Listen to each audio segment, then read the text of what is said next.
हाय दोस्तों, आज की इस वीडियो में रिटेल बैंकिंग और वेल्थ मैनेजमेंट के मेमोरी बेस्ड क्वेश्चन आंसर्स हम लोग डिस्कस करने वाले हैं। दोस्तों, जितने भी क्वेश्चंस रहेंगे ये सारे आपके मई 2025 में पूछे गए हैं। ठीक है, तो उसके आधार पे हमारी पूरी की पूरी वीडियो रहने वाली है। और वीडियो शुरू करने से पहले दोस्तों, ये जितने भी क्वेश्चंस है, टू हैंड्स की ऐप का जो 3 मंथ का कोर्स है या टू हैंड्स का जो टेलीग्राम चैनल है, उसमें ये पूरा का पूरा जो आपकी बुक है उसके मोस्ट इंपॉर्टेंट एमसीक्यू मैंने रखे हैं। तो ज्यादातर जो क्वेश्चन है मेरे को उधर से मिल गए थे, मैंने अलग से कोई भी क्वेश्चन प्रिपेयर नहीं किया।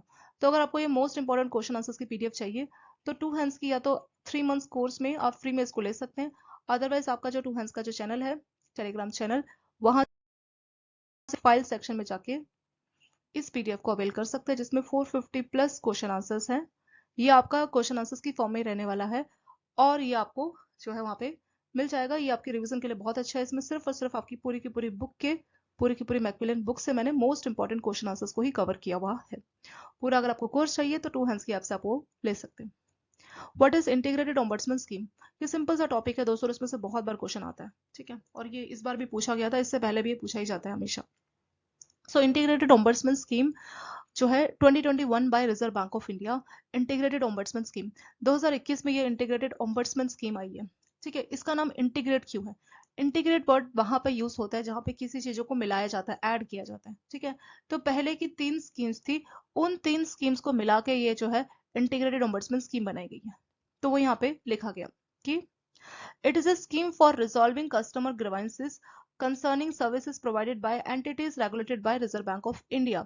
तो आरबीआई जिनको रेगुलेट करता है, तो जनरली बैंक्स रहते हैं, तो बैंकों के जो कस्टमर्स है उनको कोई प्रॉब्लम है, उनकी कुछ शिकायतें हैं, उसको रिजोल्व करने के लिए स्कीम बनाई गई है।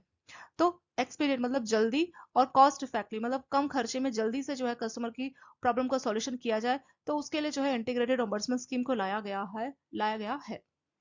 The scheme integrate and superset, तो पहले की जो है 3 ओम्बड्समैन की अलग अलग स्कीम थी आरबीआई की, उनको मिला के ये स्कीम बनाई गई है। पहली स्कीम कौन सी है इसमें? इसमें 2006 वाली बैंकिंग ओम्बड्समैन स्कीम है। तो banking ombudsman scheme first time 2006 में आई थी, तो बैंकों के जो कस्टमर्स है उनके ऊपर ये लागू होती थी।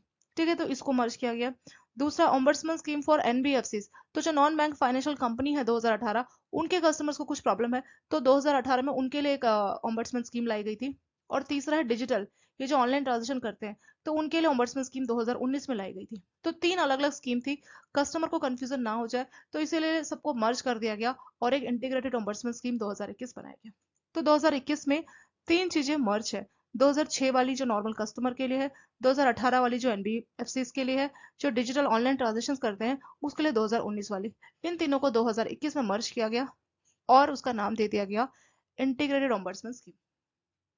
Power of award compensation by ombudsman, तो यहाँ पे क्या होता है कि centralise receipt and processing centre, इसको आरबीआई ने चंडीगढ़ में सेटअप किया है। तो centralise receipt and processing centre क्या करता है? For receipt and initial processing of physical and email complaints in any language, तो कोई भी लैंग्वेज में अगर इनको कंप्लेंट मिलती है तो ये देखता है कि कौन से एरिया की वो कंप्लेंट है। द ombudsman या deputy ombudsman shall consider complaint from regulated entities consumer regarding service defaults, तो कोई भी सर्विस में प्रॉब्लम है तो उसके रिगार्डिंग जो कंप्लेन है उसको ombudsman या डिप्टी ombudsman इसको जो है इस मैटर को देखता है। There is no limit on amount of dispute that can be filed before the ombudsman, आप कितने अमाउंट का डिस्प्यूट हुआ बैंक से, उस अमाउंट को लेके कोई भी लिमिट नहीं है। तो अवार्ड, अवार्ड का मतलब होता है कि ombudsman can issue award, award मतलब उसका आदेश, जो ओम्बड्समैन का डिसीजन होता है उसी को अवार्ड बोला जाता है। However for any subsequent loss experience by the complaint, अगर कोई लॉस हो जाता है कंप्लेंट को, सो ओम्बड्समैन के पास इतनी पावर है कि वो 20 लाख रुपए तक का कंपनसेशन दे सकता है। ठीक है, 20 लाख रुपए तक का कंपनसेशन दिलवा सकता है। और कस्टमर का जो टाइम वेस्ट हुआ, ये जो भी उसको हरेसमेंट हुई, मेंटल ट्रॉमा हुआ, तो उसके लिए 1 लाख रुपए और दिलवा सकता है। तो ओम्बड्समैन को पावर है कि 20 लाख रुपए तक का वो कंपनसेशन सुना सकता है। और जो मेंटल ट्रॉमा ये सब हुआ, उसका टाइम वेस्ट हुआ, तो उसके लिए 1 लाख रुपए तक का कंपनसेशन ओम्बड्समैन दिलवा सकता है। तो ये 20 लाख और 1 लाख के ऊपर भी दोस्तों क्वेश्चन पूछा जाता है।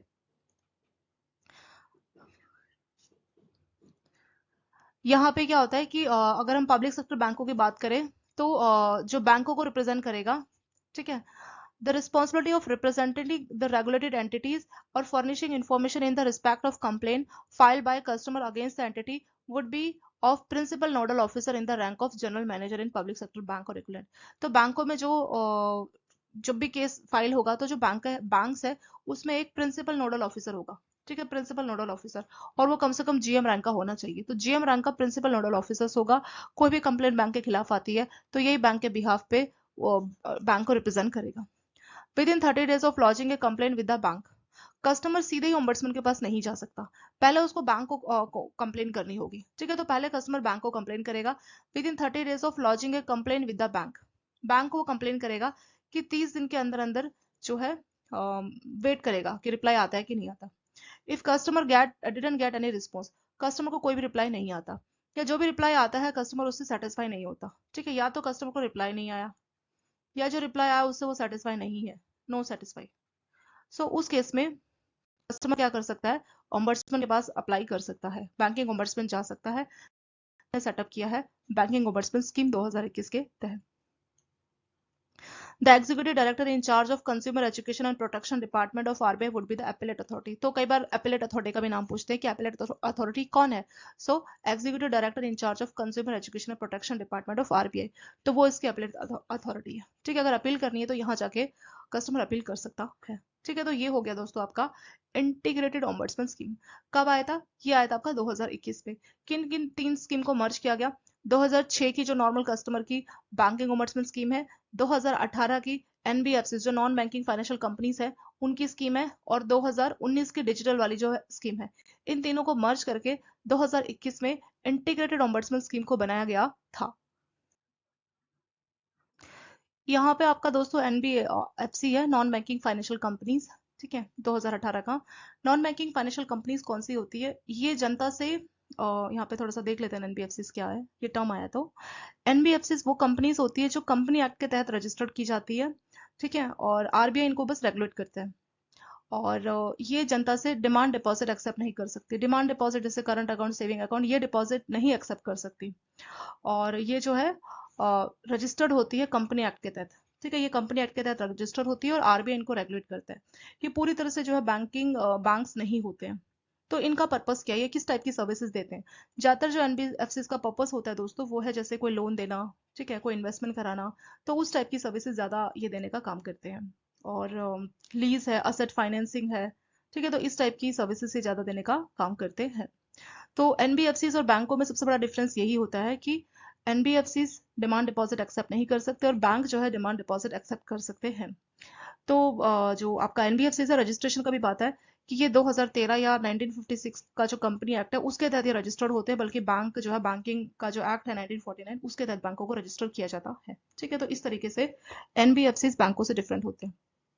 तो 2018 तक तो काफी सारी एनबीएफसीज आ गई थी ना, तो उनके जो कस्टमर्स है एनबीएफसीज के उनको भी प्रॉब्लम थी, तो उनके लिए 2018 में आपका ओम्बड्समैन स्कीम लाया था।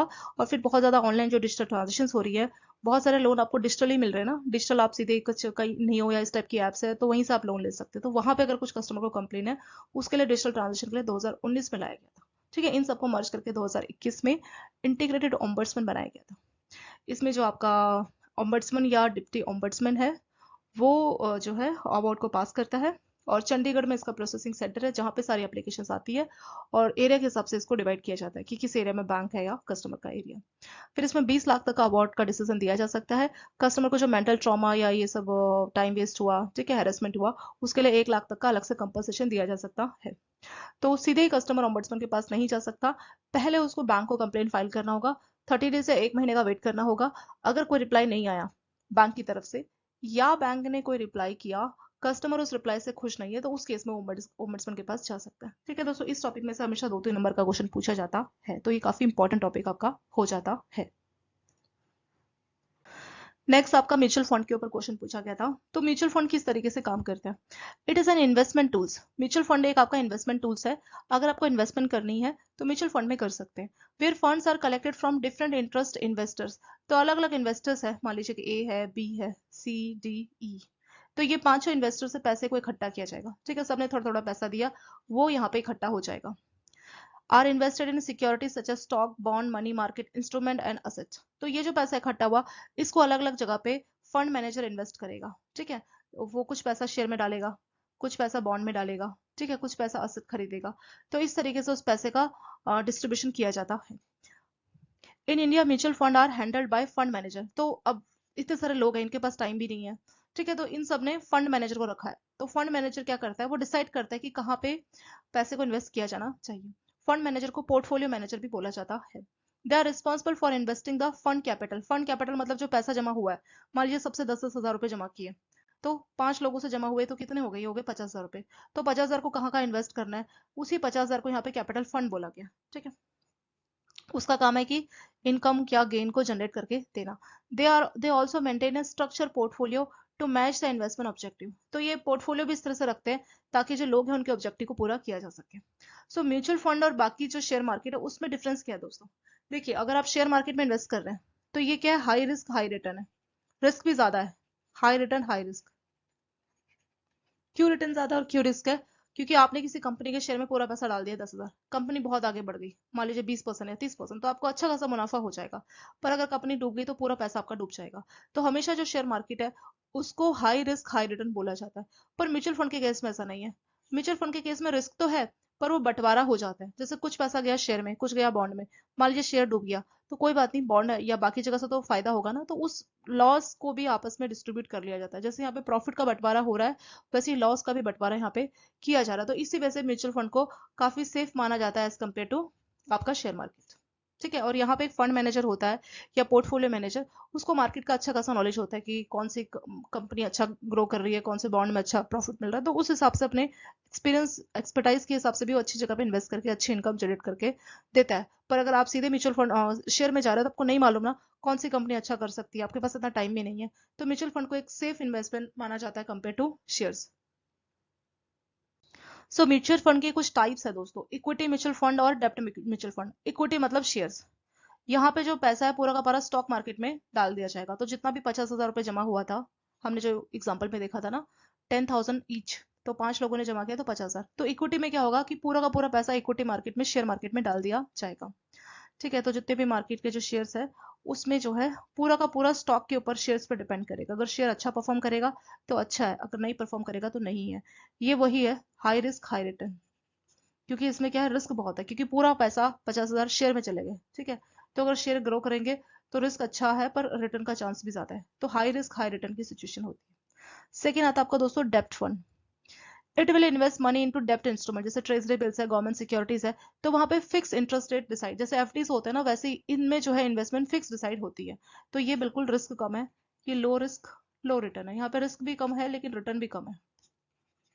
सो डेप्ट फंड में क्या होगा, ये जो पैसा है वो डेप्ट इंस्ट्रूमेंट जैसे ट्रेजरी बिल्स है, आपका गवर्नमेंट बॉन्ड है, तो वहां पे इस पैसे को इन्वेस्ट किया जाता है। This investment insure you to fix rate of return. तो यहाँ पे जो रिटर्न है वो फिक्स रहता है, इसीलिए इसको लो रिस्क लो रिटर्न जो है माना बोला जाता है। तीसरा दोस्तों आपका बैलेंस म्यूचुअल फंड और ईएलएसएस क्या होता है। बैलेंस को आप हाइब्रिड भी बोल सकते हैं। ठीक है, इसके ऊपर आपका क्वेश्चन पूछा गया था एग्जाम में, ये आपका मेमोरी बेस था। It will invest money partially, मतलब आधा पैसा आपका इक्विटी में जाएगा आधा डेप्ट में। 50,000 रुपए थे ना आपके पास, फंड मैनेजर के पास 50,000 है, तो 25,000 रुपए इक्विटी या शेयर्स में डाल देगा और बाकी का 25,000 बॉन्ड या गवर्नमेंट ट्रेजरी बॉन्ड वहां डाल देगा। ठीक है, इक्विटी और बॉन्ड में। तो इस तरीके से वो आधा आधा पैसे को बंटवारा कर देगा। और जो इन्वेस्टर्स है वो इस टाइप का इन्वेस्टमेंट ज्यादातर मतलब प्रेफर करते हैं। क्यों, क्योंकि यहाँ पे इक्विटी का रिस्क आधा हो गया और साथ साथ जो रिस्क है, मतलब यहाँ पे बैलेंस वे में रिस्क और रिटर्न को बैलेंस किया जाता है। बैलेंस वे में आपको रिस्क और रिटर्न मतलब अच्छा खासा रिस्क रिस्क भी इसमें कम होता है, रिटर्न भी अच्छा खासा एवरेज मिल जाता है।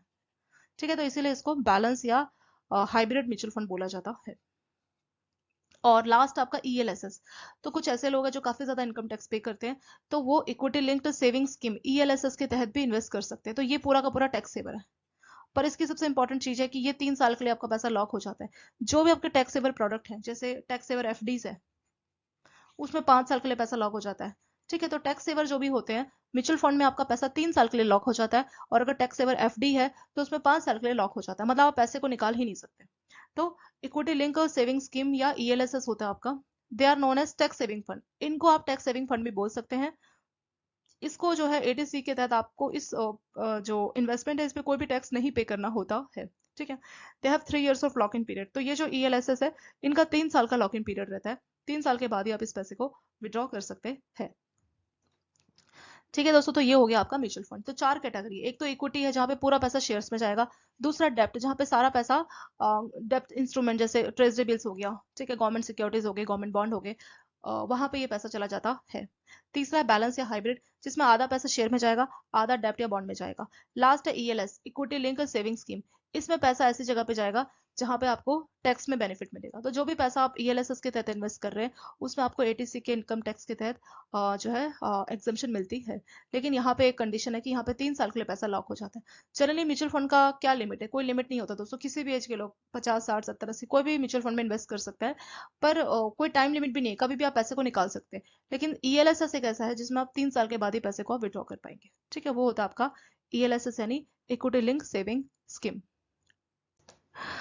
नेक्स्ट है व्हाट इज सोवियन गोल्ड बॉन्ड। दोस्तों क्वेश्चन इस तरह से था कि सोवियन गोल्ड बॉन्ड लाने का पर्पस क्या था। देखिए इंडिया में क्या है कि गोल्ड को बहुत ज्यादा यूज किया जाता है, शादी में तो यहाँ पे बहुत ज्यादा गोल्ड पहना जाता है, गोल्ड गिफ्ट किया जाता है। ठीक है, तो गोल्ड का बहुत ज्यादा प्रॉब्लम है कि बहुत ज्यादा गोल्ड बाहर से इंपोर्ट करना पड़ता था, मतलब बाहर की कंट्री से गोल्ड मंगवाना पड़ता था डिमांड को पूरा करने के लिए। और जब बाहर से कंट्री से गोल्ड आप इंपोर्ट कर रहे हैं तो उसमें बहुत ज्यादा फॉरेन करेंसी, क्योंकि अगर आप यूएसए से मान लीजिए गोल्ड मंगा रहे हैं तो यूएसए के लिए डॉलर आपको पे करना होगा, तो बहुत ज्यादा फॉरेन करेंसी फॉरेन एक्सचेंज आपका बाहर जा रहा था। तो इस प्रॉब्लम को सॉल्व करने के लिए सोवेन गोल्ड बॉन्ड का कंसेप्ट आया था। तो सोवेन गोल्ड बॉन्ड क्या बोलता है कि आपको फिजिकल गोल्ड अपने पास रखने का जरूरत नहीं है, क्योंकि बहुत से लोग गोल्ड में इसलिए भी इन्वेस्ट करते हैं क्योंकि अच्छा खासा 10 से 12% का रिटर्न मिल जाता है। तो इसलिए बहुत से लोग जो है गोल्ड में इन्वेस्ट करना पसंद करते हैं। तो बहुत से लोग सिर्फ ज्वेलरी पर्पस के लिए नहीं बल्कि इन्वेस्टमेंट के लिए कि मुझे अच्छा रिटर्न मिलेगा, उस पर्पस के लिए गोल्ड में इन्वेस्ट करते हैं। तो ऐसे लोग बहुत ज्यादा है जो इन्वेस्टमेंट या रिटर्न के लिए गोल्ड में इन्वेस्ट करते हैं। तो क्यों फिजिकल गोल्ड मंगवाना, उससे अच्छा है कि फिजिकल गोल्ड में रिस्क भी है कि चोरी हो जाएगा कुछ हो जाएगा, तो उससे अच्छा है कि गोल्ड के बॉन्ड इशू कर दिए जाए। ठीक है, और सोवियन मतलब यहाँ पे गवर्नमेंट ने बोला है कि ये बॉन्ड इशू किए जा रहे हैं और इसमें आपको जो है नॉर्मल जो गोल्ड्स है उसके इक्वलेंट इसकी वैल्यू होगी। नॉर्मल गोल्ड को बेच के जितना पैसा आपको अभी मिलेगा उतना ही आपका अपने गोल्ड बॉन्ड को बेच के यहाँ पे मिलेगा। इसके साथ यहाँ पे रिटर्न भी है, 2.5% तक का आपको रिटर्न भी मिल जाएगा। तो इसलिए कई सारे बेनिफिट्स यहाँ पे रखे गए हैं ताकि गोल्ड का जो इम्पोर्ट है उसको कम किया जाए और जो फॉरेन रिजर्व बाहर जा रहा है उसको भी रोका जाए। तो इस पर्पज के लिए सोवेन गोल्ड बॉन्ड को लाया गया था। Under this scheme entities are allowed to invest in digitalise form of gold. तो ये जो सोवेन गोल्ड बॉन्ड क्या है, डिजिटल फॉर्म है, फिजिकल फॉर्म नहीं है, गोल्ड की डिजिटल फॉर्म है। For extended period of time without having to avail of gold in physical form. तो सोवेन गोल्ड बॉन्ड में क्या है कि ये बॉन्ड आपको मिल जाएंगे, ये डिजिटल फॉर्म में है, इसके लिए आपको फिजिकल गोल्ड का जरूरत नहीं होता। Interest generated via this bond is tax free. तो यहाँ पे आपको इंटरेस्ट भी मिलेगा और इस पे आपको कोई टैक्स नहीं पे करना होगा। Ordinarily, the normal value of sovereign gold bond is arrived by calculating the simple average। तो इसकी वैल्यू कैसे कैलकुलेट होगी, जिस भी दिन आप ये बॉन्ड इशू कर रहे हैं तो उसके लास्ट 3 दिन पहले, मान लीजिए आ जाए 9 तारीख, ठीक है, तो लास्ट 3 दिन का क्या रेट था। ठीक है, तो यहाँ पे देखेंगे इसकी वैल्यू कैसे अराइव होगी। इस arrive bye calculating the simple average of closing price of gold that has purity of 99% 3 days prior to issuance of gold bond। मान लीजिए 9 तारीख को बॉन्ड इशू हो रहा है, तो 8 7 और 6 में जब डे क्लोज हुआ तो 99% प्योरिटी वाले गोल्ड का क्या रेट था, तो उनका एवरेज निकाल दिया जाएगा और उसके आधार पे 9th डे पे जो है गोल्ड को इशू किया जाएगा उस रेट के हिसाब से। ठीक है, कभी भी आपको गोल्ड बॉन्ड बेच के पैसे चाहिए तो जब भी आप बेच रहे मान लीजिए 2 साल या 5 साल बाद, तो उस 5 साल बाद मान लीजिए आप 9 तारीख को बेच रहे तो 7 8 6 6 7 8 तारीख को क्या रेट है, ये है आफ्टर 5 इयर्स के बाद की स्टोरी। तो 5 साल बाद तो रेट बढ़ गए होंगे, तो 6 7 8 दिन का रेट देखेंगे। अगर आप 9 तारीख को मान लीजिए आप 5 साल बाद 9 नवंबर को गोल्ड बॉन्ड बेचना चाहते हैं, तो 5 साल बाद 9 नवंबर, मान लीजिए ये बात है 2025 की और आप 2030 में बेचना चाहते हैं, तो 2030 में 9 नवंबर का अगर आप बेचना चाहते हैं तो आपको कितना पैसा मिलेगा बॉन्ड बेच के। तो 8 नवंबर 7 नवंबर 6 नवंबर 2030 में क्या रेट्स हैं, तीनों रेट्स के 99% प्योरिटी वाले गोल्ड्स के जो तीनों के रेट्स हैं उनका एवरेज निकाला जाएगा और वो रेट आपको दे दिया जाएगा। तो यानी ये बिल्कुल आपका जैसे फिजिकल बॉन्ड को इन्वेस्ट करके जो आपको पैसा मिलता है ना, सेम ऐसे आपको ये डिजिटल गोल्ड बॉन्ड को इन्वेस्ट करके पैसा मिला है। तो यही कंसेप्ट होता है दोस्तों सोवियन गोल्ड बॉन्ड का। सो नेक्स्ट क्वेश्चन है who coined the term artificial intelligence. Artificial intelligence ये जो टर्म है ये किसके द्वारा यूज की गई थी। सो आंसर है दोस्तों आपका जॉन मैककार्थी। 1927 से लेकर 2011 तक ये रहे थे। इन्होंने ही जो है आर्टिफिशियल इंटेलिजेंस इस टर्म को जो है डिफाइन किया था या कॉइन किया था। एग्जैक्टली आर्टिफिशियल इंटेलिजेंस क्या होता है। आर्टिफिशियल इंटेलिजेंस का मतलब है कि एबिलिटी ऑफ कंप्यूटर, यानी हमारा जो कंप्यूटर सिस्टम है उसके अंदर एक ऐसी एबिलिटी जिसकी वजह से वो ऐसे टास्क परफॉर्म कर सकता है जिन टास्क को परफॉर्म करने के लिए ह्यूमन इंटेलिजेंस की जरूरत होती है। यानी कंप्यूटर जो है ह्यूमन इंटेलिजेंस की तरह टास्क को परफॉर्म कर सकता है। जैसे कि कोई लर्निंग है, कुछ प्रॉब्लम सॉल्विंग है, ठीक है, या कोई डिसीजन मेकिंग है, कुछ डिसीजन लेना है, तो वो सारी चीजें जो ह्यूमन कर सकता है, अगर ये चीजें मशीन कर पाएंगी, मशीन के अंदर ऐसी एबिलिटी आएगी, तो उसको ही बोला जाता है आर्टिफिशियल इंटेलिजेंस। मतलब इंटेलिजेंस को आर्टिफिशियल लेवल पर डेवलप करना। आर्टिफिशियल कौन होगा यहाँ पे? आपकी कंप्यूटर सिस्टम होगी। ठीक है, तो ये टर्म पहली बार जो है जॉन मैकर्थी के द्वारा डिफाइन की गई थी। ये सिंपल सा क्वेश्चन दोस्तों बहुत बार पूछा जाता है। जॉन मैकर्थी जो है, इन्होंने ही जो आर्टिफिशियल इंटेलिजेंस का टर्म डिफाइन किया था। ये अमेरिका के कंप्यूटर साइंटिस्ट थे और इन्होंने जो है आर्टिफिशियल इंटेलिजेंस की टर्म को डिफाइन कॉइन किया था। ये टर्म इन्होंने बोली थी। नेक्स्ट आपका जो मेमोरी बेस है, what is LTV ratio for home loan? Home loan के लिए एलटीवी रेशो कितना होता है? ठीक है, तो देखिए दोस्तों, अगर आप 30 लाख तक का होम लोन ले रहे हैं तो उस केस में आपका जो एलटीवी रेशियो है कितना है? 90% रहेगा। अगर 30 लाख से लेकर 75 लाख तक का अगर आप लोन ले रहे हैं, 30 लाख से ज्यादा और 75 तक, तो उस केस में आपका 80% एलटीवी रेशियो रहता है। और अगर 75 से ज्यादा है तो 75%। तो यहाँ पे आप देखिए, जैसे जैसे होम लोन की वैल्यू बढ़ती जा रही है, जैसे 30 से फिर 75 फिर उससे ज्यादा, तो जैसे जैसे होम लोन की वैल्यू बढ़ती जा रही है, वैसे वैसे जो आपका एलटीवी रेशियो है वो घटता जा रहा है। वैसे ये एलटीवी रेशियो होता क्या है दोस्तों? एलटीवी का मतलब होता है loan to value ratio. Loan to value ratio. मान लीजिए प्रॉपर्टी की कॉस्ट है 1 करोड़ रुपए। ठीक है, मान लेते हैं प्रॉपर्टी की कॉस्ट कितनी है? 1 करोड़। तो यहाँ पे जो वैल्यू है, यहाँ पे उस प्रॉपर्टी या उस होम की वैल्यू की यहाँ बात की जाती है। प्रॉपर्टी की वैल्यू है 1 करोड़। और आप सभी लोग जानते हैं कि बैंक पूरा का पूरा 100% फाइनेंस नहीं करता। कस्टमर को भी अपना कुछ ना कुछ मार्जिन लाना होता है। ठीक है, तो 1 करोड़ की वैल्यू है। जब 1 करोड़ की वैल्यू है तो उस केस में क्या होगा? ये 1 करोड़ जो वैल्यू है, ये कहाँ है? 75 से ऊपर है ना, 75 लाख से ज्यादा वैल्यू है, तो ये इस कैटेगरी में होगा। तो इस केस में 75% तक का बैंक उसको लोन दे सकता है। यानी 1 करोड़ प्रॉपर्टी की वैल्यू है, तो बैंक उसको 75 लाख का लोन देगा। ठीक है, तो लोन टू वैल्यू मतलब प्रॉपर्टी की वैल्यू एग्जैक्टली कितनी है और कितने का उसको लोन मिल रहा है। अगर ऐसा होता कि बैंक 100% फाइनेंस करता तो एलटीवी हमेशा 1 आता। क्यों? जितना लोन चाहिए उतनी प्रॉपर्टी की वैल्यू है, बराबर होता। ठीक है, लेकिन ऐसा होता नहीं है। बैंक कस्टमर को हमेशा ये बोलता है कि आप भी अपना कुछ मार्जिन लगाइए। तो इसीलिए लोन टू वैल्यू में लोन आप कितना बैंक आपको दे रहा है और वैल्यू प्रॉपर्टी की कितनी वैल्यू है। ठीक है, कभी भी आप जैसे बैंकों में काम करते हैं, हाउसिंग लोन के लिए कुछ डेविशन ये सब रेडी करते हैं, तो वहां पे आप जब भी आप कोई डेविशन बनाते हैं, डेविशन मतलब कुछ अप्रूवल चाहिए होता है किसी भी चीज में, तो वहां पे आप एलटी की वैल्यू को लिखते हैं ना। सो लोन टू वैल्यू मतलब प्रॉपर्टी की वैल्यू कितनी है। अब कैसे पता लगेगा प्रॉपर्टी की वैल्यू कितनी है दोस्तों? इसके लिए जो है आपकी हर बैंक का एक, जब भी कोई लोन दिया जाता है ना, तो एक होता है आपका इंजीनियर होता है। और वो भी बैंकों का ही इम्पैनल्ड इंजीनियर होना चाहिए, जिसको मतलब बैंकों ने अप्रूव दिया हो कि आप बैंक के बिहाफ पे प्रॉपर्टी की वैल्यू बता सकते हैं। ठीक है, ऐसे तो हर कोई इंजीनियर बता सकता है, पर बैंक सिर्फ उसी इंजीनियर पे बिलीव करता है जिसको मतलब जिस पे बैंक बिलीव करता है इंजीनियर को, तो उसी को जो है इम्पैनल्ड मतलब उसको एक तरह से अप्रूव कर लेता है कि हमारे बैंक की जो भी लोन है, जो भी हमारी प्रॉपर्टीज है, उनका वैल्यूएशन करोगे।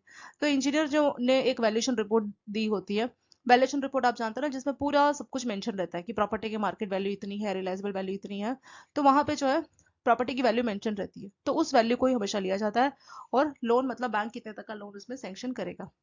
ये जो टर्म है दोस्तों, ये वाला आपका पूछा गया था कि 30 लाख से ज्यादा 75 लाख तक हो तो कितना एलटीवी रेशो रहता है।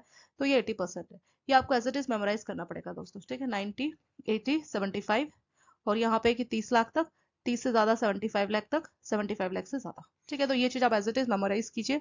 इस टॉपिक में से आपका क्वेश्चन इस बार भी आया था मई 25 में, और उससे पहले भी ये पूछा गया। ठीक है, तो ये काफी रिपीटेटिव क्वेश्चन है जो आपके एग्जाम में बार बार पूछा जाता है।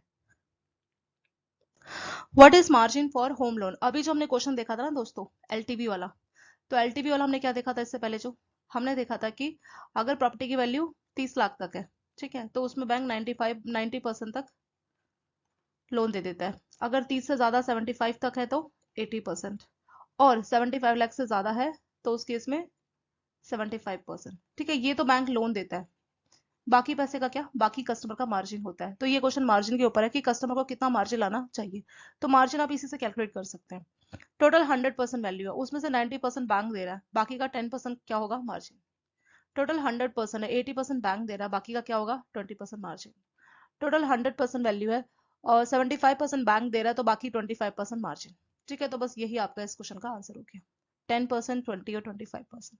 तो अभी जो हमने इससे पहले क्वेश्चन देखा था, ये वाला, यहाँ पे लोन टू वैल्यू की बात हुई थी, मतलब कितने तक का बैंक लोन देगा। बाकी पैसे का क्या होगा, बाकी पैसा कस्टमर को अपनी पॉकेट से देना होगा, जिसको हम लोग बोलते हैं मार्जिन। ठीक है, तो मार्जिन के ऊपर ही आपका ये वाला क्वेश्चन है दोस्तों। ये तो हमें याद ही है ना कि 90 80 75 का लोन बैंक देता है अगर 30 लाख तक की वैल्यू हो, 30 से ज्यादा 75 तक, और 75 से ज्यादा। तो यहाँ पे अब देखिए, मार्जिन मतलब टोटल प्रॉपर्टी की वैल्यू है 100%, उसमें से 90% तो बैंक ने लोन दिया, जो हमने इससे पहले क्वेश्चन में देखा, बाकी का 10% मार्जिन हो गया। अगर 30 से ज्यादा 75 तक है प्रॉपर्टी की वैल्यू, तो उस केस में बैंक 80% का लोन देता है, बाकी का 20% क्या हुआ, 80% बैंक दे रहा है, तो बाकी का 20% कौन देगा, वो मार्जिन। सेम ऐसे ही प्रॉपर्टी की वैल्यू 75 लाख से ज्यादा है तो 75% तक का ही बैंक लोन देता है, बाकी 25% क्या है, मार्जिन। ठीक है, तो 10 20 25%, तो ये कस्टमर का मार्जिन होता है होम लोन पर्पस के लिए। एक और बात है दोस्तों, देखिए, bank should not include stamp duty, registration and other documentation charge in the cost of housing property they finance so that effective LTV is not allow. तो मान लीजिए कुछ स्टेट्स है जहाँ पे रजिस्ट्रेशन कॉस्ट बहुत ज्यादा है, या स्टैम्प ड्यूटी बहुत ज्यादा है, ठीक है, या डॉक्यूमेंटेशन चार्ज, तो बैंक इन सबको प्रॉपर्टी की कॉस्ट में ऐड नहीं करता है। प्रॉपर्टी की कॉस्ट तो अलग ही है। प्रॉपर्टी की कॉस्ट क्या है कि कितने में वो प्रॉपर्टी बिक रही है, लेकिन जब आप कोई प्रॉपर्टी खरीदते हैं तो प्रॉपर्टी की कॉस्ट के अलावा आपके और भी खर्चे हो जाते हैं, जैसे स्टैम्प ड्यूटी आपको पे करनी होती है। ठीक है, जब भी आप घर खरीदते हैं तो अलग से स्टैम्प ड्यूटी आपको खरीदनी होगी।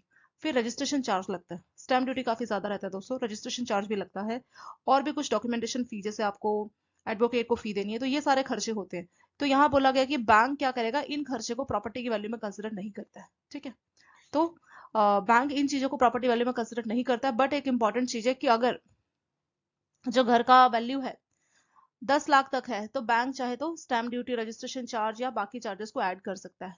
यानी प्रॉपर्टी अगर 10 लाख से सस्ती है तो उस केस में स्टैम्प ड्यूटी, रजिस्ट्रेशन को ऐड कर सकता है। ठीक है, लेकिन अगर 10 लाख से ज्यादा प्रॉपर्टी की वैल्यू है तो उस केस में रजिस्ट्रेशन, स्टैम्प ड्यूटी या जो जो भी डॉक्यूमेंटेशन चार्जेस है उसको बैंक ऐड नहीं करता है। ठीक है दोस्तों, तो ये पॉइंट आपको यहाँ पे याद करके जाना चाहिए।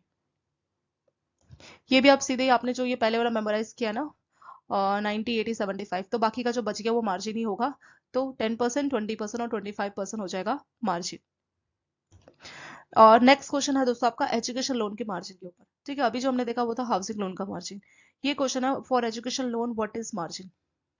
मार्जिन तो आप जानते हैं ना दोस्तों, जैसे स्टूडेंट है, बैंक पूरा तो लोन जो है कॉलेज फी नहीं पे करेगा, स्टूडेंट को भी अपना कुछ ना कुछ कंट्रीब्यूशन ला के देना होगा, वही होता है यहाँ पे हमारा मार्जिन।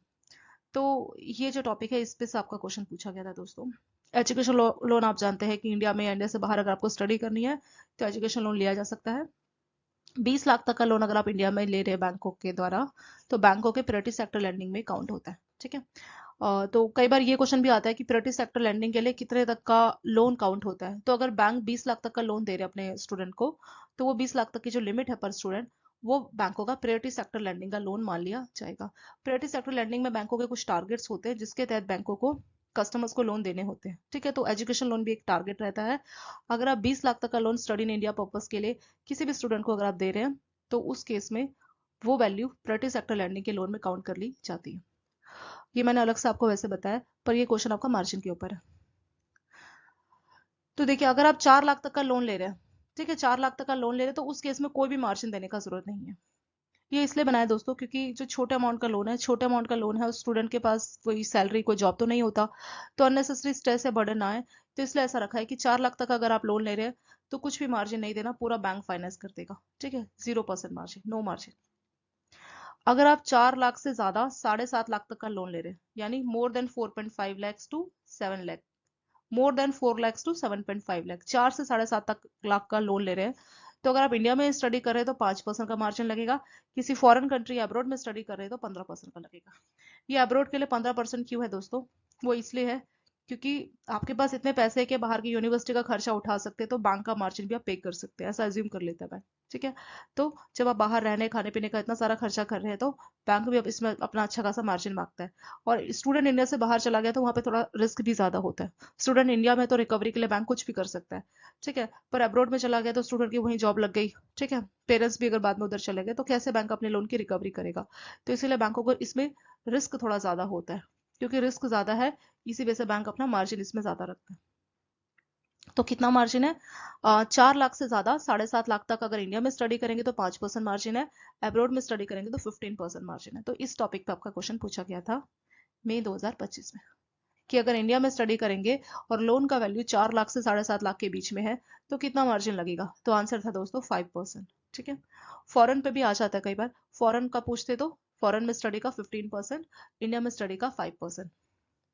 अगर 7.5 लाख से ज्यादा हो तो दोस्तों आप लोग जानते हैं ना कि 7.5 लाख से ज्यादा लोन बढ़ जाए ना तो इसमें बैंक कस्टमर से कोलेटरल सिक्योरिटी, कोई प्रॉपर्टी या कुछ ना कुछ सिक्योरिटी मांगता है। कुछ एक्सेप्शंस भी होते हैं, जैसे बड़े बड़े जो कॉलेज होते हैं, जैसे आईआईटी हो गया, आईआईएम हो गया, ठीक है, बैंकों के जो बिल्कुल हाई ग्रेड के कॉलेज है, तो वहां पे 7.5 लाख से ज्यादा का लोन दिया जा सकता है बिना किसी कोलेटरल सिक्योरिटी के।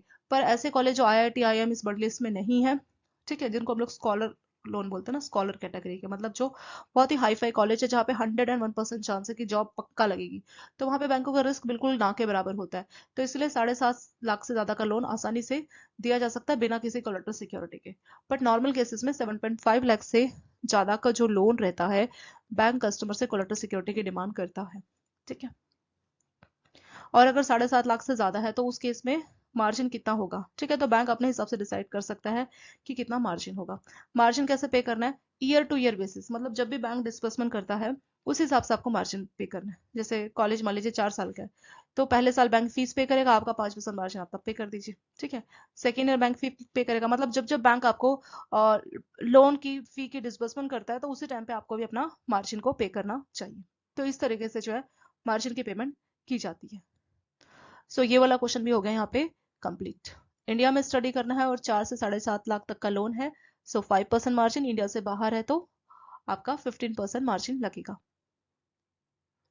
दोस्तों क्वेश्चन के साथ मैंने आपको एक दो अलग पॉइंट्स और बता दिए जो इसके रिगार्डिंग बन सकते हैं, रिलेटेड बन सकते हैं, तो इसीलिए हमने जो है ये टॉपिक पूरा अच्छे से देख लिया।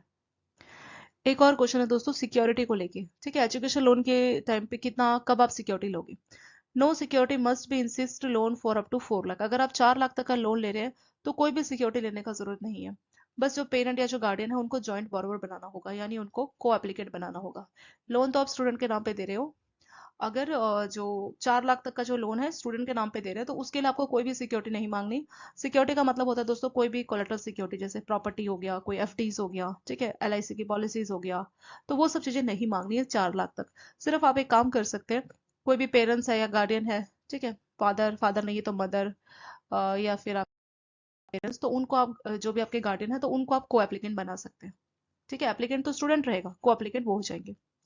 लेकिन अगर 4 से 7.5 लाख तक का लोन है तो उस केस में पेरेंट्स और गार्डियन तो रहेगा ही, उसके साथ आपको थर्ड पार्टी गारंटी लेनी होगी। तो डिफरेंस क्या है? 4 लाख तक के लोन में सिर्फ एक को एप्लीकेंट सफिशियंट है, लेकिन 4 से 7.5 लाख में को एप्लीकेंट तो चाहिए चाहिए, प्लस एक और गारंटर भी चाहिए, कोई और पर्सन जो गारंटी देगा। ठीक है, तो यहाँ पे एक तरह से बैंक ने डबल सिक्योरिटी ले ली कि अगर को एप्लीकेंट नहीं पे करेगा तो गारंटर को पे करना रहेगा। पहली तो वैसे एप्लीकेंट के ऊपर ही आती है, एप्लीकेंट नहीं पे करेगा तो को एप्लीकेंट कर देगा, वो भी नहीं पे करेगा तो यहाँ पे एक गारंटर ले लिया जाता है, क्योंकि लोन अमाउंट थोड़ा बढ़ गया ना, 4 से 7.5 थोड़ा बढ़ गया, तो इसीलिए बैंक एक गारंटर की भी यहाँ पे डिमांड करता है। आगे इसमें क्या लिखा है कि bank at its description in exceptional cases waive third party guarantee if satisfied with net worth of parents या guardian who would be executing the document as a joint borrower. यहाँ पे ये बात बोल रहा है कि अगर मान लीजिए बैंक को ऐसा लगता है कि जो को एप्लीकेंट है, चाहे वो पेरेंट्स है या कोई भी उसके गार्डियन है, को एप्लीकेंट की नेटवर्थ, नेटवर्थ क्या होता है दोस्तों? नेटवर्थ होता है आपका असेट माइनस लायबिलिटी। ठीक है, असेट मतलब आपके पास कोई प्रॉपर्टी है, मान लीजिए उसकी वैल्यू है 1 करोड़, आपने कोई लोन लिया मान लीजिए पर्सनल लोन जिसकी वैल्यू है 10 लाख, तो 1 करोड़ माइनस 10 लाख क्या हो जाएगा? 90 लैक्स, ये हो जाएगा आपका नेटवर्थ। ठीक है, तो आप सिर्फ 7.5 लाख का लोन दे रहे हैं और आपके जो को एप्लीकेंट है उनकी 90 लाख की वैल्यू है, तो अच्छी खासी वैल्यू है ना। तो वही बोल रहा है कि अगर बैंक को लगता है कि जो को एप्लीकेंट है, एप्लीकेंट के साथ को एप्लीकेंट भी डॉक्यूमेंट में साइन करता है दोस्तों, आपको मालूम होगा ना, अगर गारंटर है तो उसको भी लाके साइन करना पड़ता है सबको। ठीक है, तो यहाँ पे बोल रहा है कि एक्सेप्शनल केसेस में अगर बैंक को लगता है कि जो को एप्लीकेंट है उसकी नेटवर्थ बहुत अच्छी खासी है और वो आसानी से लोन रिपे कर देगा, तो उस केस में बैंक गारंटर को वेव ऑफ कर सकता है, पर ये बैंक के ऊपर डिपेंड करेगा। ठीक है, तो ये यहाँ पे इसमें लिखा गया। एक और बात कि कई बार लोन में आप जानते हैं ना कि कंप्यूटर परचेज के लिए भी जो है लोन दिया जाता जाता है ना, तो वो जो कंप्यूटर है उसको बैंक के नाम पे हाइपोथिकेशन कराना होगा। मतलब कंप्यूटर तो स्टूडेंट यूज कर रहा है, वो बैंक के नाम पे हाइपोथिकेशन उसका होना चाहिए, जैसे कार का होता है ना हाइपोथिकेशन, सेम ऐसे कंप्यूटर का भी हाइपोथिकेशन बैंक के नाम पे किया जाना चाहिए। तो सिक्योरिटी ऑफ एजुकेशन लोन में हमने देखा कि 4 लाख तक का लोन है तो कोई सिक्योरिटी की डिमांड नहीं की जाएगी, सिर्फ जो है कोई भी को एप्लीकेंट रहना चाहिए अलोंग विद एप्लीकेंट, जैसे पेरेंट्स हो गए या गार्डियन हो गए। अगर 4 से 7.5 लाख है तो को एप्लीकेंट तो रहेगा, लेकिन आपको एक गारंटर की डिमांड करनी चाहिए। बहुत ही एक्सेप्शनल केस में अगर को एप्लीकेंट का नेटवर्थ अच्छा खासा है, वो आसानी से लोन रिपे कर पाएगा, तो उस केस में गारंटर को बैंक वेव कर सकता है। पर ये बैंक की मर्जी होगी और बहुत ही एक्सेप्शनल केसेस में होगी, हर केस में तो नहीं होगी। ठीक है, तो ज्यादातर जो है 4 से 7.5 के बीच में एक तो को एप्लीकेंट और एक गारंटर, जो इस बात की गारंटी देगा कि अगर एप्लीकेंट को एप्लीकेंट नहीं पे करेंगे तो मैं पे कर दूंगा। ठीक है, तो ये एक्स्ट्रा सिक्योरिटी के लिए बैंक गारंटर की डिमांड कर देता है। और कई बार जैसे जो सिबिल होता है ना, को एप्लीकेंट के सिबिल में भी शो करेगा कि हाँ एक लोन लिया है एजुकेशन, सेम गारंटर के सिबिल में भी शो करेगा। तो कई बार कुछ लोग, कुछ जो है आपके बोरोवर्स जो है वो बिना नॉलेज के, मतलब गारंटर में क्या है, उनको बस बोलते हैं कि ये सिर्फ फॉर्मेलिटी है। ठीक है, बहुत से गारंटर को ये भी नहीं पता होता कि हमारी कितनी ज्यादा लायबिलिटी अराइज हो सकती है।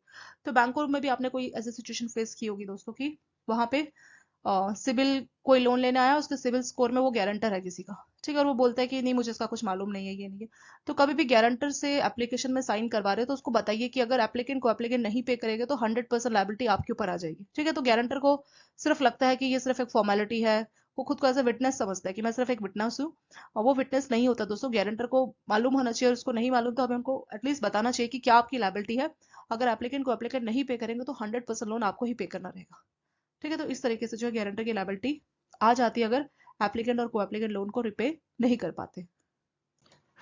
ये नेफ्ट का क्वेश्चन रखा है दोस्तों, क्योंकि इसमें जो क्वेश्चन है ना वो यूटीआर नंबर पे के ऊपर पूछा जाता है। ठीक है, तो नेफ्ट में यूटीआर नंबर कितने डिजिट का होता है?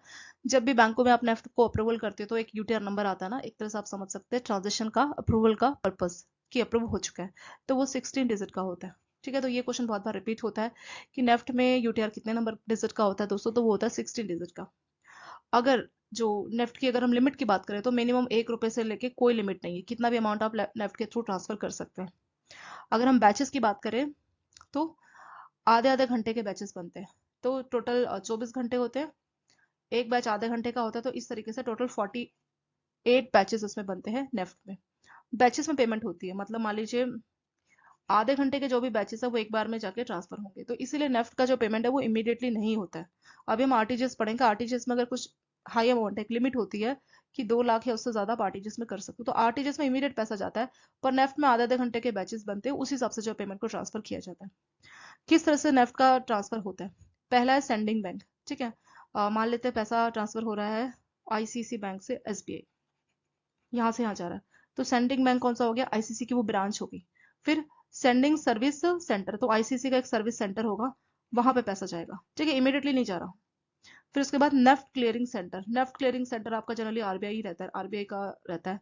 नेफ्ट क्लियरिंग के पास जाएगा, नेफ्ट क्लियरिंग से जो एसबीआई है, एसबीआई का रिसीविंग सेंटर वहां जाएगा, और वहां से वो एसबीआई की जो ब्रांच है, कस्टमर का अकाउंट है, वहां पे ट्रांसफर होगा। ठीक है, तो इस तरीके से 5 पार्टीज इन्वॉल्व होती है जब भी नेफ्ट के थ्रू फंड ट्रांसफर की जाती है। पहले सेंडिंग बैंक, फिर उसका सर्विस सेंटर, फिर नेफ्ट का क्लियरिंग सेंटर, फिर रिसीविंग का सर्विस सेंटर, और लास्ट में रिसीविंग ब्रांच। अगर हम यूटीआर नंबर की बात करें दोस्तों, तो नेफ्ट में 16 डिजिट का यूटीआर नंबर जनरेट होता है। नेक्स्ट देखेंगे आरटीजीएस। ये क्वेश्चन में मैंने इसीलिए रखा क्योंकि इसमें यूटीआर के ऊपर क्वेश्चन पूछा गया। आरटीजीएस का जो यूटीआर नंबर है दोस्तों वो 22 डिजिट का होता है। जब भी आरटीजीएस आप अप्रूव करते हैं, एक होगा मेकर, दूसरा होगा ब्रांच में चेकर।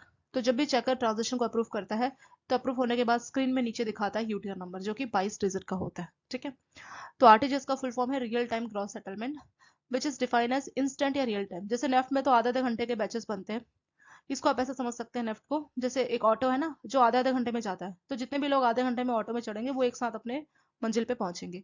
लेकिन आरटीजीएस में ऐसा नहीं है, आपने अपना पर्सनल ऑटो बुक किया है, जैसे ऑटो में बुक करोगे वैसे ही ऑटो चल पड़ेगा। ठीक है, तो आरटीजीएस बिल्कुल वैसे ही है, इंस्टेंट यहाँ पे पैसे का ट्रांसफर किया जाता है विदाउट नेटिंग। नेटिंग मतलब नेफ्ट में क्या होता है कि आधे घंटे तक वेट होता है और उसके बाद जो है ट्रांसफर होता है।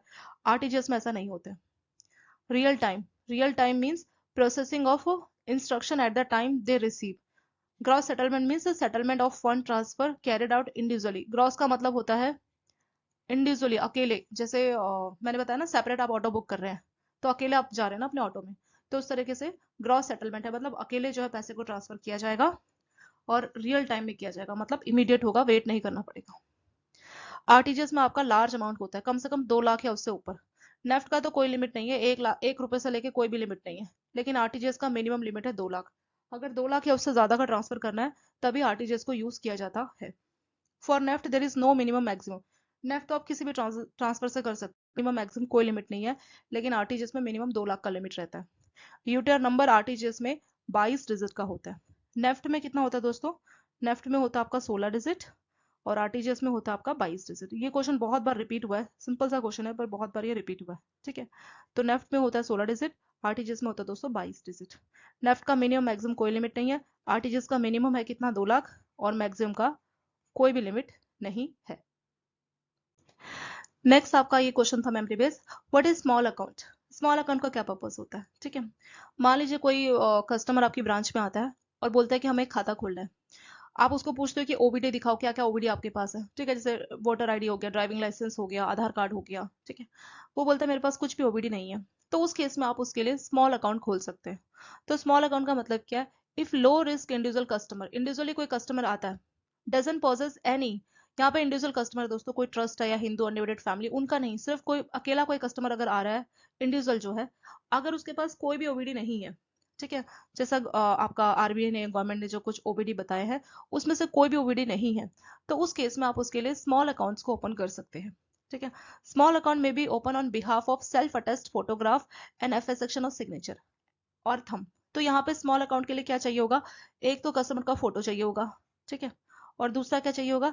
कस्टमर की फोटो के साथ उसका साइन चाहिए होगा, या तो साइन चाहिए या फिर अगर साइन नहीं करता तो उसका थंब इंप्रेशन चाहिए, ठीक है। तो इसके बिहाफ पे आप उसका खाता खोल सकते हैं। लेकिन उसको जब भी अगर कोई अगर वो साइन कर रहा है या फोटो पेस्ट कर रहा है, तो वो एक बैंक का जो ऑफिशियल है, ऑफिसर है, उसके सामने उसको ये करना चाहिए। तो स्मॉल अकाउंट की क्या क्या लिमिट है? Basic saving bank deposit account जो स्मॉल अकाउंट है, उसकी कुछ कंडीशंस है। क्या क्या कंडीशन है? कि इसमें जो पैसा है पूरे साल में, पूरा फाइनेंशियल ईयर होता है दोस्तों 1 अप्रैल से 31 मार्च का, पूरे फाइनेंशियल ईयर में जो पैसा है, जो क्रेडिट है, 1 लाख से ज्यादा नहीं होना चाहिए, यानी इस खाते में 1 लाख या उससे ज्यादा, 1 लाख से ज्यादा का पैसा ट्रांसफर नहीं होना चाहिए, ठीक है। सेकेंड है जो विड्रॉल किया जा रहा है या ट्रांसफर की जा रही है, 1 महीने में 10,000 से ज्यादा नहीं होनी चाहिए, यानी इतना 10,000 का इतना छोटा लिमिट इसलिए रखा गया है ताकि इस खाते को मनी म्यूल या गलत पर्पज के लिए इस्तेमाल ना किया जाए। मनी म्यूल क्या होता है दोस्तों? मनी म्यूल वो लोग होते हैं जो टैक्स से बचने के लिए या किसी भी पर्पज के लिए दूसरों के खाते में ट्रांजेक्शन करते हैं, ठीक है। या तो वही आपका जो है मनी म्यूल का रहता है। मनी म्यूल में मतलब आप कस्टमर कोई होता है लेकिन जो पैसा है किसी और का होता है, यहाँ से वहां से यहाँ ट्रांसफर करते हैं। तो जनरली कई सारे पर्पस हो सकते हैं मनी म्यूल के, कि पैसे का सोर्स क्या है उसको छिपाना, ठीक है। अगर कोई पर्सन है जिसके खाते में बहुत बड़ा अमाउंट का ट्रांजेक्शन होगा, तो इनकम टैक्स या कोई और नोटिस उसको मिल सकता है। मनी मिल में क्या करता है कि बहुत सारे खातों में छोटे छोटे ट्रांजेक्शन करता है, उसके बाद कैश निकालता है, तो इस तरीके से इलीगल एक्टिविटी भी वो कर सकता है with the help of cash. So छोटा सा लिमिट इसीलिए रखा गया कि जो जेन्यून कस्टमर है उनका हेल्प हो जाए और मनी म्यूल या बाकी जो लोग हैं वो इस खाते को यूज ना कर पाए। तो महीने में जो ट्रांसफर होगी या विड्रॉल, मतलब कैश के थ्रू आप विड्रॉ करोगे या यूपीआई के थ्रू ट्रांसफर करोगे, तो महीने में 10,000 से ज्यादा नहीं जाना चाहिए। किसी भी पॉइंट ऑफ टाइम में इसका जो बैलेंस है वो 50,000 से ज्यादा नहीं होना चाहिए। एक बैलेंस जो होता है ना, कि कितना बैलेंस है, किसी भी पॉइंट ऑफ टाइम पूरे साल भर में कभी भी बैलेंस 50,000 से ज्यादा का नहीं जाना चाहिए, ठीक है। तो ये 3 कंडीशन होती है। साल भर में क्रेडिट कितनी होनी चाहिए? 1 लाख। महीने में विड्रॉल या ट्रांसफर कितनी होनी चाहिए? 10,000। और एवरेज बैलेंस किसी पॉइंट ऑफ टाइम में 50,000 से ज्यादा नहीं होना चाहिए, ठीक है। तो ये इस आपके स्मॉल अकाउंट की कंडीशन है। इसमें कोई भी फॉरेन रिमिटेंस नहीं आ सकती, बाहर से कोई पैसा इस खाते में नहीं आ सकता। अगर पैसा भिजवाना है बाहर से इस खाते में, मतलब आप बोल रहे हैं कि मेरा बेटा यूएसए में स्टडी करता है, मैं इस स्मॉल अकाउंट में पैसा लेना चाहता हूँ, वो पॉसिबल नहीं है। उसके लिए आपको प्रॉपर केवाईसी की जो फॉर्मेलिटीज है, आधार, पैन, ये सब देना रहेगा। स्मॉल अकाउंट की वैलिडिटी होती है दोस्तों 12 महीना, यानी ये सिर्फ 12 महीने के लिए वैलिड होता है। इसको 12 महीने के लिए एक्सटेंड किया जा सकता है if person provide proof of having another OBD. अगर जो पर्सन है, जो स्टूडेंट है, वो एक प्रूफ दे दे कि मैंने ओबीडी के लिए अप्लाई कर दिया है, ठीक है। तो या वो प्रूफ दे दे कि हाँ मैंने ओबीडी के लिए अप्लाई कर दिया, अभी आया नहीं है। तो उस केस में उस प्रूफ के आधार पे, जैसे वो आधार कार्ड के लिए अप्लाई किया है पर अभी आया नहीं है, तो आधार कार्ड वाले एक रिसिप्ट देते हैं ना कि हाँ आपको मिल जाएगा, तो उस रिसिप्ट के आधार पे 12 महीने के लिए इसको और एक्सटेंड कर दिया जाता है। लेकिन 24 महीने के बाद इसको एक्सटेंड नहीं किया जा सकता, ठीक है। उसके बाद इसकी जो ट्रांजेक्शन उसको ब्लॉक कर दिया जाएगा। तो 12 महीने के लिए वैलिड होता है। 12 महीने के बाद अगर प्रूफ दे देते हैं आप कि हाँ मैंने ओबीडी के लिए अप्लाई कर दिया है, या ओबीडी दे देते हैं, तो फिर इसको नॉर्मल अकाउंट बना दिया जाएगा। लेकिन अगर आप 12 महीने के बाद भी ओबीडी नहीं दे रहे, ठीक है, या फिर 12 महीने के बाद आपने रिसिप्ट दे दी, कुछ प्रूफ दे दिया कि पैसा जो है ओबीडी हम दे देंगे, proof of applying of OBD, कि हमने ओबीडी अप्लाई कर दिया, उसको proof आप देंगे, तो इसमें आपको 12 महीने का टाइम और मिल जाएगा। तो 12 और 12 24 महीना। तो मतलब मैक्सिमम 24 महीने के अंदर आपको ओबीडी बैंकों को सबमिट कराना है, प्रॉपर केवाईसी को अपडेट करना है। अगर आप 24 महीने से लेट होते हैं, आपने कुछ भी नहीं बैंकों को कांटेक्ट किया, कुछ भी ओबीडी कुछ भी नहीं दिया, तो आपके इस खाते की ट्रांजेक्शन को ब्लॉक कर दिया जाएगा। ठीक है, ये जो बैंकों की सीबीएस लिंक ब्रांचेस है, अभी तो सारे ब्रांचेस से सीबीएस लिंक है, तो वहां पे इस खाते को ओपन किया जा सकता है। ठीक है दोस्तों, तो ये आपका स्मॉल अकाउंट की कुछ कंडीशंस हो गए। ये भी आपका मेमोरी बेस्ड क्वेश्चन ही है। तो इस पॉइंट पे आपका क्वेश्चन पूछते हैं कि बैलेंस 1 लाख से ज्यादा नहीं होना चाहिए साल भर में क्रेडिट, और विड्रॉल और ट्रांसफर महीने में 10,000 ज्यादा नहीं होनी चाहिए, एवरेज बैलेंस किसी पॉइंट ऑफ टाइम में 50,000 ज्यादा नहीं होना चाहिए। ठीक है, ये वाला पॉइंट आप नोट कीजिए, ये सबसे ज्यादा इंपॉर्टेंट है। ये आपके स्मॉल अकाउंट की कंडीशंस होती है। ये 12 महीने के लिए वैलिड होता है। अगर 12 महीने के बाद आप बैंक को प्रूफ देते हैं कि हमने ओबीडी के लिए अप्लाई किया है, उस चीज का प्रूफ देंगे तो उसके आधार पर आपको 12 महीने का टाइम और बढ़ा दिया जाएगा। पर मैक्सिमम 24 महीने के बाद इस खाते की सारी ट्रांजेक्शन को बैंक ब्लॉक इसमें कर देता है। नेक्स्ट आपका ओबीडी, ये भी सिंपल सा क्वेश्चन है दोस्तों, पर क्योंकि बहुत इंपॉर्टेंट है बैंकों के लिए, तो इसीलिए ये बहुत बार पूछा जाता है। ठीक है, ये भी आपका मेमोरी बेस्ड क्वेश्चन है। तो क्वेश्चन कुछ इस तरीके से था, what which of the following is not a OBD. ठीक है, उसमें ये सब ऑप्शंस थे, और एक नीचे से था पैन कार्ड। दोस्तों हमेशा याद रखना, पैन कार्ड कभी भी ओबीडी नहीं होता है, ये सिर्फ इनकम टैक्स पर्पज के लिए होता है। ठीक है, तो पैन कार्ड बहुत से कस्टमर को लगता है कि पैन कार्ड एक ओबीडी है, जैसे आप उसको बोलते हैं कि आधार कार्ड पासपोर्ट कुछ दिखाओ, वो बोलता है मेरे पास पैन कार्ड है। तो कस्टमर को हमें बताना चाहिए, और कस्टमर को बहुतों को मालूम नहीं रहता, तो उनको इसकी हमें अवेयरनेस देनी चाहिए कि पैन कार्ड ओबीडी नहीं होता है। ठीक है, तो इसीलिए जब भी ये क्वेश्चन पूछा जाता है, तो यहाँ पे ऐसे आता है कि विच इज नॉट ओबीडी। एग्जाम का क्वेश्चन हमेशा ऐसे ही बनता है दोस्तों, जब भी इसमें से बनता है विच इज नॉट ओबीडी, उसमें से दे देंगे पासपोर्ट दे देंगे, फिर ड्राइविंग लाइसेंस दे देंगे, ठीक है, वोटर आईडी दे देंगे, और लास्ट में पैन कार्ड दे देंगे। So which is not OVD, answer क्या होगा दोस्तों, आंसर हो जाएगा PAN card. PAN card is not OVD. ठीक है, तो बस यही वाला क्वेश्चन बार बार इसी तरीके से बन के आता है, हर बार ऐसे ही आता है, विच इज नॉट ओबीडी, और वहाँ पे पैन कार्ड पक्के से लिखा होता है, तो आप बस जो है पैन कार्ड को सेलेक्ट कर देंगे। वो इसलिए है दोस्तों क्योंकि बहुत से लोगों को कंफ्यूजन रहती है, जब भी आप खाता खुलवाते हैं तो आधार कार्ड पैन कार्ड लेते हैं ना, तो बहुतों को लगता है कि पैन कार्ड एक ओबीडी है, वो ओबीडी नहीं होता दोस्तों, वो इनकम टैक्स पर्पज के लिए होता है। पैन कार्ड नहीं है तो आप लोग फॉर्म 16, मतलब एक डिक्लेरेशन होता है कस्टमर का कि मेरी इतनी इनकम है, तो फॉर्म 16 आप ले सकते हैं, सॉरी फॉर्म 60। सो कौन कौन से जो है ओबीडी होते हैं, एक तो हो गया आपका पासपोर्ट, ड्राइविंग लाइसेंस, आधार है उसका पोजीशन का प्रूफ है आपके पास, वोटर आईडी, आपको नरेगा ने कोई जॉब कार्ड इशू करके दिया है। ठीक है, तो ये सारे ही आपके, क्या नेशनल पॉपुलेशन कार्ड ने आपको कुछ जो है लेटर इशू करके दिया है, तो ये सारे ही आपके ओबीडी होते हैं। ठीक है, passport, driving licence, proof of position of Aadhaar, voter ID, NREG NREGA ने आपको कोई जॉब कार्ड इशू करके दिया है, तो वो जॉब कार्ड भी आपका ओबीडी होता है। क्या नेशनल पॉपुलेशन रजिस्टर ने आपको एक लेटर इशू करके दिया है, ये सारे ही आपके बैंकों के ओबीडी यानी ऑफिशियली वैलिड डॉक्यूमेंट्स होते हैं। पैन कार्ड कभी भी ओबीडी नहीं होता दोस्तों। ठीक है, तो PAN card is not OBD यानी officially valid documents for bank account opening. इसी ओबीडी के ऊपर कई बार ये क्वेश्चन आता है दोस्तों, medium risk, low risk, medium risk, high risk, तो इनका केवाईसी अपडेट का क्या फ्रीक्वेंसी होता है दोस्तों, इस टाइमिंग के ऊपर क्वेश्चन आता है। तो जो लो रिस्क कस्टमर है उसका केवाईसी हर 10 साल में अपडेट करना होता है, मीडियम रिस्क वाले का 8 साल में, और जो हाई रिस्क कस्टमर है उसका हर 2 साल में केवाईसी अपडेट कर। इस टाइमिंग को लेके भी क्वेश्चन आता है। ठीक है, तो इसके रिगार्डिंग था केवाईसी के, तो यही मैंने साथ साथ आपको यही बता दिया। लो रिस्क कस्टमर्स जैसे कोई इंडिविजुअल ये सब होते हैं आपका, मीडियम रिस्क या हाई रिस्क में कोई पॉलिटिकल पार्टी हो गई, या फिर ठीक है कोई ट्रस्ट हो गई, एनजीओ हो गई। तो लो रिस्क जो कस्टमर है हर 10 साल में उनका केवाईसी अपडेट करना होता है, मीडियम रिस्क वाले को 8 साल में, और हाई रिस्क वाले को 2 साल में। अगर आप 8 और 2 को ऐड करो तो 10 आ जाएगा। ठीक है, तो जस्ट याद करने के लिए 10 8 2 इस तरीके से आपको याद करके जाना चाहिए। इसके ऊपर भी आपका क्वेश्चन पूछा जाता है।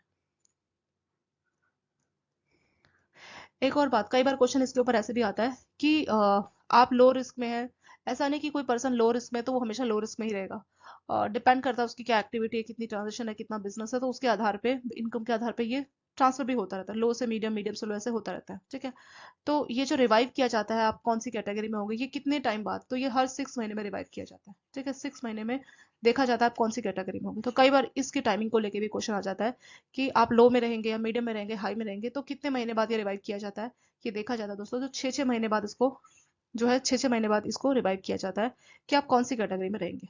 ठीक है, तो 6 महीने 6-6 महीने में ये रिवाइव किया जाता है। नेक्स्ट क्वेश्चन है what is credit score. Credit score क्या होता है, जब भी कोई आप लोन देने जाते हैं, ठीक है, चाहे हाउसिंग लोन हो, एजुकेशन लोन हो, पर्सनल लोन हो, बिजनेस लोन हो, कोई भी लोन हो, सबसे इंपॉर्टेंट चीज है कि आप जब भी कोई लोन, जैसे मान लीजिए कोई मुद्रा लोन आप दे रहे हैं या फिर कोई एमएसएमई कोई कुछ भी लोन दे रहे हैं, तो सबसे इंपॉर्टेंट और पहली चीज है दोस्तों क्रेडिट स्कोर। ठीक है। कभी भी कस्टमर आपके पास मान लीजिए कोई मुद्रा लोन लेने आ गया, अभी कस्टमर ने क्या किया, मुद्रा लोन के लिए आपने प्रॉपर उसको बोला कि अपना ओबीडी दो, अपना उद्यम सर्टिफिकेट दो, या अगर आपने जीएसटी इनकम टैक्स लिया है, ठीक है, और आपने कस्टमर का आधार कार्ड लिया, पैन कार्ड लिया, सारे डॉक्यूमेंट्स आपने ले लिए। फिर आपने अपने जो है सब कुछ चेक किया। उसके बाद आपको पता लगा कि इसकी जो सिबिल स्कोर है इसमें कुछ प्रॉब्लम है, कहीं पे इसका राइट ऑफ है या सेटलमेंट की है। ठीक है। राइट ऑफ और सेटलमेंट आप जानते हैं ना क्या होता है। राइट ऑफ और सेटलमेंट का मतलब ये होता है दोस्तों कि या सूट फाइलिंग है, मतलब उसके खिलाफ केस चल रहा है, अभी बैंक ने केस फाइल किया हुआ है, ठीक है, लोन के रिकवरी के लिए। तो राइट ऑफ और सेटलमेंट का मतलब ये होता है दोस्तों कि, क्योंकि हमें यही सबसे ज्यादा इंपॉर्टेंट चीज जो है अपने सिबिल में देखनी चाहिए, राइट ऑफ और सेटलमेंट। मान लीजिए कोई कस्टमर लोन ले रहा है, ठीक है, अब मान लीजिए उसने कोई पर्सनल लोन लिया, तो पर्सनल लोन में कुछ सिक्योरिटी तो रहता नहीं है, तो बैंक क्या कर सकता है, पहले उसको कॉल्स करेगा, कॉल्स पे कॉल्स करेगा, बाद में उसने नंबर चेंज कर दिया या कॉल्स उठानी बंद कर दी, ठीक है, कुछ भी कर सकता है कस्टमर। उसके बाद आप उसको नोटिस भेज रहे हैं, नोटिस 1 2 3 चला गया, ये करते करते अकाउंट आपका एनपीए बन गया। फिर आप क्या कर सकते हैं, बैंक के ऑफिशियल्स एक दो बार उसके घर विजिट करके आएंगे, पैसे के लिए बोलेंगे, वो बोलेगा हाँ ठीक है ये प्रॉब्लम है मेरे को, मैं आपको बाद में दूंगा, या कुछ भी कस्टमर बोल सकता है कि मैं कल दे दूंगा, परसों दे दूंगा। तो ठीक है, बैंक के ऑफिशियल भी विजिट करके आ गए। फिर बैंक के ऑफिशियल्स आप कितने बार जाए, कस्टमर बार बार ऐसे ही जो है, मतलब उनसे आप उनको आप बोल ही तो सकते हो, उससे ज्यादा आप क्या कर सकते हैं, ठीक है, आप उनको बोल सकते हैं, बार बार रिमाइंड करा सकते हो, पैसा पे करो, इसके लिए आप बोल सकते हैं, स्ट्रिक्टली बोल सकते हैं, इससे ज्यादा तो आप नहीं कर सकते। फिर आप रिकवरी एजेंट को भेजते हैं, रिकवरी एजेंट भी बार बार जाके उसको विजिट करके पैसों के लिए बोलते हैं, वो नहीं पे करता, हर तरीके से कोशिश कर ली, पैसा रिकवर नहीं हुआ, तो उस केस में बैंक कस्टमर को बोलता है कि मान लो 1 लाख का लोन था, तो बैंक कहता है कि एक काम करो, तुम्हारे को हम इंटरेस्ट का पैसा नहीं ले रहे, हमने जो तुम्हें पैसा दिया हमारा पैसे हमें लौटा दो, ठीक है, प्रिंसिपल प्रिंसिपल पे कर दो, उसमें भी बैंक कुछ डिस्काउंट देता है। मान लीजिए 1 लाख है, तो बैंक कहता है कि एक काम करो तुम मुझे बस 40,000 का लोन दे दो, हम ये लोन तुम्हारा क्लोज कर देंगे। अब कस्टमर तो बहुत से होते हैं जो कि वैसे तो पे नहीं करते, पर अगर उसको बहुत डिस्काउंट मिल जाए तो कहता है कि चलो ठीक है, इतनी टेंशन से अच्छा कुछ तो पे कर दे, तो 40,000 का वो लोन पे कर देता है। लोन पे करने के बाद उसका जो सिबिल रिपोर्ट है, वहां पे साफ साफ मेंशन होगा कि उसने जो है बाकी का 60,000 का क्या हुआ, तो 60,000 को बैंक ने अपना राइट ऑफ कर दिया, मतलब उस पैसे की एंट्री हटा दी अपने वहां से, अपनी बैलेंस शीट से, ठीक है, राइट ऑफ मतलब अब एक तरह से अपने प्रॉफिट से उस पैसे को बैंक ने एडजस्ट कर लिया। तो अब जब भी उसका सिबिल स्कोर, अब भले 5 साल हो 10 साल हो, कभी भी उसका सिबिल स्कोर हो, हमेशा वो दिखाएगा कि लोन तो क्लोज हो चुका है, लोन का पर्सनल लोन का स्टेटस तो क्लोज हो चुका होगा, लेकिन वहां पे साफ साफ लिखा होगा राइट ऑफ और सेटलमेंट, सेटलमेंट हुई है कितने में, 40,000 में, और राइट ऑफ के नीचे दिखाएगा 60,000 कि 60,000 का इसने राइट ऑफ किया और सेटलमेंट 40,000 में करके लोन क्लोज कर दिया। तो इस तरह का जो सेटलमेंट और राइट ऑफ है, वही आपको सिबिल में सबसे पहले देखनी चाहिए, और उसके बाद अगर सिबिल बिल्कुल क्लियर है, उसके बाद ही आप उनको डॉक्यूमेंट्स ये सब मांगते हैं और आगे लोन के लिए प्रोसीड करते हैं, क्योंकि अगर सिबिल में कुछ प्रॉब्लम है तो कुछ भी हो जाए, कितना भी अच्छा बोरोवर उसको आप लोन नहीं दे सकते। ठीक है।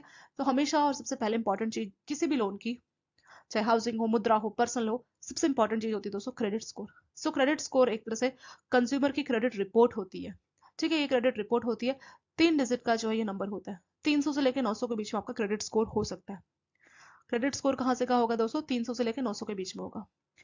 अगर 700 या उससे ज्यादा का क्रेडिट स्कोर है, तो उसको एक अच्छा क्रेडिट स्कोर मान लिया जाता है।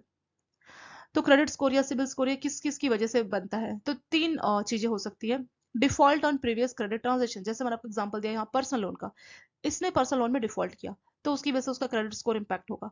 पेमेंट बिहेवियर या पेमेंट हिस्ट्री, कैसा उसने पेमेंट किया था, क्या वो टाइमली लोन रिपे कर रहा था या नहीं रिपे कर रहा था, तो उसके आधार पर आपका सिबिल क्रेडिट स्कोर डिसाइड होता है। प्रीवियस सर्च इंक्वायरी, अगर आप बार बार जाके सर्च करते हैं ना कुछ लोन को लेके, या बार बार जाके आप सर्च कर रहे हैं, तो सर्च की वजह से भी आपका क्रेडिट स्कोर जो है इम्पैक्ट होता है। ठीक है, तो ये 3 फैक्टर्स है जिसकी वजह से जो है क्रेडिट स्कोर आपका बनता है। और एक और बात दोस्तों, जैसे कोई कस्टमर है मान लीजिए, कुछ कस्टमर्स ऐसे होते हैं जो कोई लोन लेते ही नहीं है, मतलब फर्स्ट टाइम आपके पास लोन लेने आया। मान लीजिए कोई कस्टमर सीधे पहली बार लोन लेने आया, उसने बोला हमें आपसे हाउसिंग लोन चाहिए, ठीक है, अभी पता लग रहा है उसका कोई हिस्ट्री नहीं है, कोई पास्ट ही नहीं है, जब कोई हिस्ट्री नहीं है तो -300 या बहुत ही खराब स्कोर दिखाता है। ठीक है। अब उस केस में आप उस कस्टमर को क्या सजेस्ट कर सकते हैं कि गोल्ड लोन ले ले। ठीक है, गोल्ड लोन या कोई भी और लोन, गोल्ड लोन जनरली एक अच्छा माना जाता है। तो गोल्ड लोन लेने के बाद 2 या 4 दिन के बाद ही अगर आप देखेंगे, तो उसका जो 300 का स्कोर है वो 700 600 अच्छा खासा इंपैक्ट हो जाता है, अच्छा खासा चेंज भी हो जाता है। ठीक है, तो अगर कोई कस्टमर लोन लेने के लिए आता है जिसकी कोई भी पास में क्रेडिट हिस्ट्री नहीं है, तो आप उसको गोल्ड लोन का सजेशन दे सकते हैं। उसके थ्रू आपका जो कस्टमर का सिबिल स्कोर है वो इम्पैक्ट हो जाता है। ठीक है, क्योंकि होता क्या है, हाउसिंग लोन में ऐसा रहता है ना कि सिबिल स्कोर अगर 750 या कुछ एक नंबर होगा उससे ज्यादा है तो आपको एक डिस्काउंटेड रेट पे इंटरेस्ट रेट कस्टमर को मिलता है, ठीक है। तो कस्टमर ने तो कभी लोन लिया नहीं है, तो क्योंकि उसने कभी लोन लिया नहीं तो उस आधार पे उसको वो डिस्काउंटेड इंटरेस्ट रेट मिलना चाहिए। तो आप उनको ऐसे सजेस्ट कर सकते हैं कि गोल्ड लोन इन सबसे जो है क्रेडिट स्कोर इंप्रूव हो जाता है, ठीक है। तो कस्टमर चाहे तो ऐसे अपना ट्राई भी कर सकते हैं। सो ये क्वेश्चन था दोस्तों कि क्रेडिट स्कोर किस रेंज में होता है, तो 300 से लेकर 900 के बीच में होता है। और क्रेडिट स्कोर अगर आपका 700 से ज्यादा है तो उसको एक अच्छा क्रेडिट स्कोर मान लिया जाता है। अगर हम लोग एट प्रेजेंट की बात करें तो 4 क्रेडिट इंफॉर्मेशन कंपनीज है जिनको आरबीआई ने सर्टिफिकेट ऑफ रजिस्ट्रेशन दिया है। ये एक हो गया दोस्तों आपका सिबिल, जिनको आरबीआई ने रजिस्ट्रेशन दिया है। दूसरा आपका इक्विफैक्स, तीसरा एक्सपीरियन, और लास्ट है आपका क्रिफ हाईमार्क, ठीक है। तो ये 4 कंपनीज है जिनको आरबीआई ने रजिस्ट्रेशन दिया हुआ है, सिबिल, इक्विफैक्स, एक्सपीरियन एंड आपका CRIF Highmark. So next question है what is convertible bond. Convertible bond क्या होता है दोस्तों? Convertible bond gives the purchaser a right और obligation to convert the bond into equity shares of the equity. यानी आपने bond खरीदा है तो कन्वर्टेबल बॉन्ड का मतलब है कि आपके पास राइट्स रहता है कि बॉन्ड को आप क्या कर सकते हैं, शेयर्स में, कंपनी के शेयर्स में आप कन्वर्ट करा सकते हैं। बॉन्ड का मतलब है कि आपका इंटरेस्ट रेट इसमें फिक्स रहता है, ठीक है, 8% 9% जितना भी मिल रहा है ये फिक्स रहेगा। लेकिन कन्वर्टेबल बॉन्ड्स ऐसे बॉन्ड होते हैं जिसमें आपके पास ऑप्शन होता है एक स्पेसिफिक टाइम के बाद कि आप इस रेट पे जो है अपने बॉन्ड को शेयर्स में कन्वर्ट करा लेंगे। जब आप खुद को बॉन्ड से शेयर में कन्वर्ट कराते हैं तो एक तरह से आप शेयर होल्डर बन जाते हैं, कंपनी के आप ऑनर बन जाते हैं। तो यहाँ पे तो आपने बॉन्ड कंपनी का खरीद के कंपनी को कुछ पैसा दिया इंटरेस्ट पे, ठीक है। ये बिल्कुल वैसे ही है जैसे बैंक से आप लोन ले रहे हैं, ठीक है। सो बॉन्ड में क्या होता है, एक बॉन्ड मान लीजिए 1 लाख का एक बॉन्ड है। सो आपने कंपनी को 1 लाख रुपए दिए और बदले में कंपनी ने क्या किया, आपको बॉन्ड दे दिया, 1 लाख का एक बॉन्ड दे दिया, ठीक है। और आपका इंटरेस्ट रेट फिक्स है, मान लीजिए कंपनी ने बोला हम आपको 7% पे करेंगे। तो 1 लाख का 7% कितना हो गया, ये हो गया 7,000। तो 1 साल का टाइम था, तो 1 साल बाद कंपनी आपको 1,07,000 रुपए दे देगी और फिर आपका बॉन्ड का टेन्योर भी खत्म हो जाएगा, ठीक है। स्टोरी यही खत्म होगी, अब आपका कंपनी से कोई मतलब नहीं है। ये हो गई नॉर्मल बॉन्ड की स्टोरी। लेकिन बात करें कन्वर्टेबल बॉन्ड, कन्वर्टेबल बॉन्ड्स वो बॉन्ड्स होते हैं जिसको आप चाहे तो शेयर्स में कन्वर्ट करा सकते हैं। मान लीजिए कंपनी ने डिसाइड किया कि एक शेयर हम 100 रुपए का देंगे और 1 साल बाद हम 1 लाख को 1 लाख डिवाइडेड बाय 100 के हिसाब से आपको इतने नंबर ऑफ शेयर्स मिल जाएंगे। तो अगर आपको ये ऑप्शन मिला हुआ है तो इस टाइप के ऑप्शन को बोला जाता है दोस्तों कन्वर्टेबल बॉन्ड। ये वो बॉन्ड है जिनको या तो राइट के थ्रू मतलब आपका अधिकार है, ऑब्लिगेशन के थ्रू मतलब मैंडेटरी है कि आपको कन्वर्ट ही कराना है शेयर में, ठीक है, इश्यूइंग कंपनी के शेयर में। तो इस तरह से आपके कन्वर्टेबल बॉन्ड होते हैं। कितने शेयर्स आपको मिलेंगे, शेयर्स की वैल्यू क्या होगी, ये पहले से डिसाइड कर लेती कंपनी, ठीक है। और usually pre determined by the issuing company. तो जब भी कोई कंपनी बॉन्ड इशू कर रही है कन्वर्टेबल वाला, तो कितने शेयर्स आपको देगी, कितने रेट्स का शेयर देगी, तो वो पहले से कंपनी डिसाइड कर लेती है। ये जो आपके कन्वर्टेबल बॉन्ड्स है दोस्तों, दे कैन बी क्लासिफाइड, 3 तरह से इसको क्लासिफाई कर सकते हैं। पहला रेगुलर कन्वर्टेबल बॉन्ड, दूसरा मैंडेटरी कन्वर्टेबल बॉन्ड और तीसरा रिवर्स कन्वर्टेबल बॉन्ड। पहला होता है आपका रेगुलर। रेगुलर जो बॉन्ड्स होते हैं they come with fix maturity date, इसका मैच्योरिटी डेट फिक्स है, मान लीजिए 1 साल है। And a pre determined conversion price, किस रेट पे कन्वर्ट होंगे वो रेट भी पहले से फिक्स होता है। But they give investors the right but not obligation. Investors मतलब मान लीजिए मिस्टर ए ने, कंपनी है एबीसी लिमिटेड, उसका बॉन्ड खरीदा। तो यहाँ पे जो इन्वेस्टर्स है वो हो गया ए, इश्योर हो गया एबीसी कंपनी। तो जो आपका इन्वेस्टर्स है उसके पास राइट है, राइट मतलब आपके पास अधिकार है, लेकिन ऑब्लिगेशन मतलब मैंडेटरी नहीं है, आपकी मर्जी है, ये एक तरह से ऑप्शनल है आपके लिए। अगर आप चाहे तो अपने बॉन्ड को शेयर में कन्वर्ट करा लो, वरना नहीं चाहिए तो कोई जोर जबरदस्ती भी नहीं है, ठीक है। तो वो होते हैं दोस्तों रेगुलर कन्वर्टेबल बॉन्ड, जहां पे शेयर होल्डर को, सॉरी बॉन्ड होल्डर को ये अधिकार होता है कि वो चाहे तो अपने बॉन्ड को शेयर में कन्वर्ट करा ले या चाहे तो कन्वर्ट ना भी कराए। पर अगर मान लीजिए कंपनी बहुत अच्छा ग्रो कर रही है, बहुत अच्छा परफॉर्म कर रही है, तो उस केस में अगर उसको कंपनी के कुछ शेयर्स मिल जाते हैं तो उसका फायदा ही रहता है। तो इस केस में सबसे ज्यादा फायदा आपके इन्वेस्टर्स का ही रहता है। क्यों? क्योंकि उसकी मर्जी, अगर 1 साल बाद कंपनी अच्छा ग्रो करेगी, अपने पैसे लेके वापस जाना चाहेगा, वो चाहेगा कि हाँ मैं कंपनी का मालिक ही बन जाऊं, भले ही मेरे को जितने भी शेयर मिल रहे हैं मेरे को ऑनरशिप मिल जाए, ठीक है। उससे उसको इन्वेस्टमेंट में ज्यादा फायदा है, क्योंकि ये कंपनी के लिए लॉस वाला सौदा है और इन्वेस्टर्स के लिए फायदे वाला सौदा है। तो इस टाइप के बॉन्ड में जो इंटरेस्ट रेट कंपनी पे करती है वो ज्यादा नहीं होता, लो इंटरेस्ट रेट ही पे करती है, ठीक है। मान लीजिए 7% पे करती है। सो रेगुलर कन्वर्टेबल बॉन्ड में जो इन्वेस्टर्स है उनके पास ये ऑप्शन होता है, सिर्फ उनका राइट है, उनका अधिकार है, पर ऑब्लिगेशन मतलब मैंडेटरी नहीं है। वो चाहे तो बॉन्ड को शेयर में कन्वर्ट कराएंगे, नहीं चाहे तो कोई बात नहीं, ठीक है। तो वो होते हैं आपके रेगुलर कन्वर्टेबल बॉन्ड। सेकेंड आता है mandatory convertible bond. Unlike regular convertible bond, these bond obliges the investors to convert them into equity share। तो नाम से लग रहा है मैंडेटरी, ये रेगुलर के बिल्कुल अपोजिट होते हैं। मतलब नाम से ये मैंडेटरी, मतलब इन्वेस्टर्स को ना चाहते हुए भी बॉन्ड को शेयर में कन्वर्ट कराना ही होगा। ठीक है, मेच्योरिटी आएगा तो मेच्योरिटी के बाद आपको शेयर्स में कन्वर्ट कराना होगा, और यहाँ पे आपको राइट नहीं मिला, यहाँ पे मैंडेटरी बोल दिया, मतलब यहाँ पे कोई ऑप्शनल नहीं है, ये तो ऑप्शनल था, ये मैंडेटरी हो गया। ठीक है, आपको पक्के से अपने बॉन्ड को शेयर में कन्वर्ट कराना होगा। Since investors are intentionally force to convert their bond, companies usually offer them high interest rate. क्योंकि यहाँ पे इन्वेस्टर्स को एक तरह से फोर्स किया जा रहा है कि आप कंपनी के मालिक बन जाओ, शेयर ले लो, तो इसीलिए इसमें इन्वेस्टर्स को मनाने के लिए कंपनी को उनको अच्छा खासा हाई रेट देना पड़ता है। क्योंकि मान लीजिए कंपनी डूबने की कगार पे है, तो उस टाइम पे भी मैंडेटरी है, तो भले ही कंपनी डूब रही है फिर भी उनको अपने बॉन्ड को शेयर में कन्वर्ट कराना होगा, तो इन्वेस्टर्स का लॉस का चांस काफी हो जाता है। ये होते हैं हमारे मैंडेटरी कन्वर्टेबल बॉन्ड। ठीक है, रेगुलर में तो मर्जी है शेयर होल्डर बॉन्ड होल्डर की, वो चाहे तो कन्वर्ट कराए चाहे तो ना कराए, लेकिन मैंडेटरी में कोई मर्जी नहीं है, पक्के से आपको जो है अपने बॉन्ड को शेयर में कन्वर्ट कराना पड़ेगा। तीसरा होता है दोस्तों reverse convertible bond. Reverse convertible bond क्या होंगे? The issuing company hold the bonds the right to convert them into equity. तो यहाँ पे जो अधिकार है ये कंपनी को मिल गया। ये एक तरह से रेगुलर में क्या था, अधिकार किसके पास था? रेगुलर में अधिकार था बॉन्ड होल्डर के पास कि वो चाहे तो कन्वर्ट कराएंगे वरना नहीं कराएंगे। लेकिन ये जो रिवर्स है, रिवर्स में जो अधिकार है इन्वेस्टर्स के बदले, सेम सेंटेंस यूज करेंगे दोस्तों, लेकिन इन्वेस्टर्स के बदले यहाँ पे हो जाएगा कंपनी। यहाँ पे इशुइंग कंपनी को अधिकार मिल गया, उनको राइट मिल गया, बट ऑब्लिगेशन नहीं है। कंपनी की मर्जी है, वो चाहे तो उसको कन्वर्ट कर देंगे या नहीं चाहे तो नहीं करेंगे। ठीक है, ऑब्लिगेशन नहीं है कंपनी के ऊपर, ये कंपनी की मर्जी है, वो चाहे तो कन्वर्ट कराएंगे, अगर नहीं चाहे तो कोई बात नहीं, उनका बॉन्ड का पैसा देके वो उनको एग्जिट के लिए भी बोल सकते हैं। ये होते हैं आपके रिवर्स कन्वर्टेबल बॉन्ड। सो रिवर्स कन्वर्टेबल बॉन्ड में भी बॉन्ड होल्डर का ही लॉस है। क्यों? क्योंकि अगर कंपनी डूबने लगेगी तो उस केस में कंपनी क्या कहेगी कि कंपनी डूब रही तो एक काम करो तुम इसके शेयर्स ले लो, क्योंकि कंपनी को उसमें ज्यादा फायदा और इन्वेस्टर्स का लॉस ज्यादा है। या कंपनी बहुत अच्छा ग्रो करेगी तो उसमें कंपनी बोलेगी एक काम करो अपना पैसा लेके जाओ, हम तुम्हें शेयर्स नहीं दे रहे। ठीक है, तो दोनों ही सूरतों में कंपनी का फायदा होगा, तो इसीलिए इस केस में भी कंपनी उसको बॉन्ड में अच्छा खासा इंटरेस्ट रेट पे करती है ताकि इन्वेस्टर्स उसके बॉन्ड के लिए मान जाए। सो तीन कैटेगरी है दोस्तों कन्वर्टेबल बॉन्ड की, एक है रेगुलर, दूसरा मैंडेटरी, तीसरा है आपका रिवर्स। रेगुलर के केस में क्या था? रेगुलर के केस में जो बॉन्ड होल्डर है, मान लीजिए ए है, तो इसमें ए को अधिकार मिला है, उसका राइट है, मतलब उसको उसका मन करेगा तो वो कराएगा, उसका अधिकार है, पर ऑब्लिगेशन नहीं है। ऐसा नहीं कि उसको मैंडेटरी है, तो इसमें ए को राइट मिला हुआ है लेकिन ऑब्लिगेशन नहीं है कि वो करवाए या ना करवाए।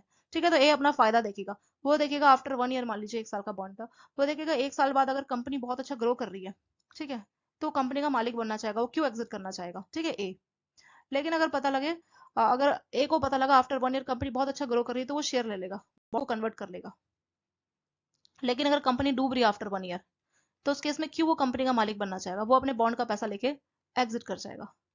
तो यहाँ पे पूरा अधिकार बॉन्ड होल्डर के पास होता है, इसलिए इसमें इंटरेस्ट रेट भी कम मिलता है, क्योंकि इसमें पूरा कंट्रोल बॉन्ड होल्डर के पास। अगर कंपनी अच्छा ग्रो होगी तो बॉन्ड होल्डर अपनी मर्जी से बोलेगा कि मैं, मेरे को तो राइट है ना, ऑब्लिगेशन तो नहीं है। राइट मतलब उसको अधिकार है, वो चाहे तो कर सकता है, पर मैंडेटरी भी नहीं है, ऑब्लिगेशन भी नहीं है। तो रेगुलर में सबसे ज्यादा अधिकार आपका शेयर होल्डर के पास होता है, तो इसीलिए इसमें इंटरेस्ट रेट कंपनी कम पे करती है। सेकेंड है मैंडेटरी, नाम से लग रहा है मैंडेटरी। इसमें कंपनी चाहे डूबे कुछ भी करे, पक्के से, चाहे कंपनी ग्रो करे चाहे डूबे, पक्के से ये जो शेयर होल्डर है उनको अपना, सॉरी बॉन्ड होल्डर है, उनको अपना बॉन्ड शेयर में कन्वर्ट कराना होगा। नाम से ये मैंडेटरी, तो यहाँ पे तो कोई ऑप्शन का सवाल ही नहीं उठता। ठीक है, तो यहाँ पे जितने भी बॉन्ड होल्डर है वो मैंडेटरी पक्के से अपना बॉन्ड को शेयर में कंपनी के कन्वर्ट करा लेते हैं। रेट सब पहले से डिसाइड होता है कि एक शेयर इतने का मिलेगा आपको। ठीक है, एक शेयर के लिए इतने रुपए देने पड़ेंगे और इतने शेयर्स आपको मिल जाएंगे। तीसरा रिवर्स। रिवर्स बिल्कुल इसका अपोजिट है। ए के बदले मान लीजिए एबीसी कंपनी है ना, उसको रख दीजिए, बाकी सेम है। इसमें कंपनी के पास राइट है पर ऑब्लिगेशन नहीं है, नो ऑब्लिगेशन। मतलब अगर 1 साल बाद बहुत अच्छा ग्रो कर रही है तो कंपनी क्या चाहेगी? कंपनी चाहेगी अरे तो ये तो बहुत अच्छा ग्रो कर रही है तो हम क्यों इनको शेयर दें, वो बोलेगी एग्जिट कर लो, शेयर बॉन्ड होल्डर को पैसा देके उनको एग्जिट करा देगी कि आप चले जाओ। लेकिन अगर कंपनी डूबने की कगार पे है, तो कंपनी सोचेगी इतना सारा पैसा क्यों देना, तो बेटर है कि कुछ शेयर्स दे दे ऐसे कंपनी में। तो इसमें बॉन्ड होल्डर का नुकसान है। क्यों? क्योंकि डूबने की कगार में उनको कंपनी के शेयर्स मिल जाएंगे, तो उससे उसकी वैल्यू वैसी डाउन हो गई तो उसका वो क्या करेंगे। ठीक है, तो इसीलिए, और रेट तो पहले से डिसाइड हो जाता है कि एक 100 रुपए का आपको एक बॉन्ड मिल रहा है कुछ भी, तो कंपनी का जो है, जो पर्सन है इन्वेस्टर, उसका तो लॉस हो गया ना यहाँ पे। मार्केट में रेट मान लीजिए 10 रुपए, लेकिन आपको 100 रुपए पे करने पड़ रहे हैं। क्यों? क्योंकि आपकी पहले से डील हो चुकी है। तो रिवर्स में सबसे ज्यादा अधिकार कंपनी के पास होते हैं, इसीलिए इसका जो है कंपनी को हाई इंटरेस्ट रेट पे करना होगा इस बॉन्ड में, ताकि बॉन्ड होल्डर मान जाए। ठीक है, तो 3 कैटेगरी के बॉन्ड यहाँ पे होते हैं। रेगुलर में सबसे ज्यादा पावर होता है इन्वेस्टर्स को, आपका रिवर्स वाले में सबसे ज्यादा पावर होता है आपका इश्यूअर को, कंपनी को, और मैंडेटरी में जो है बॉन्ड्स होल्डर को पक्के से मैंडेटरी जो है बॉन्ड्स को अपना शेयर में कन्वर्ट कराना होता है। कन्वर्टेबल बॉन्ड के ऊपर भी आपका क्वेश्चन पूछा गया था।